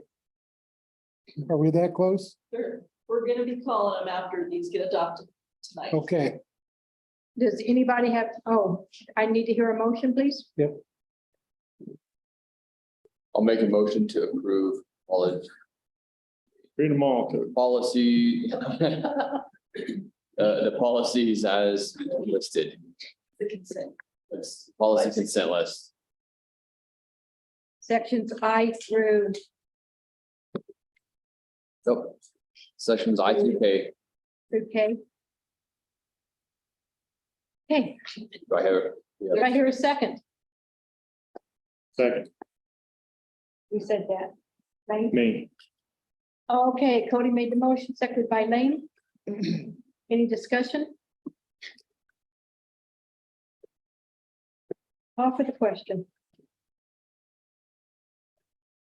Online voting is now available. Put me down for yay. You've already told us you. You can't. I Are you ready? am.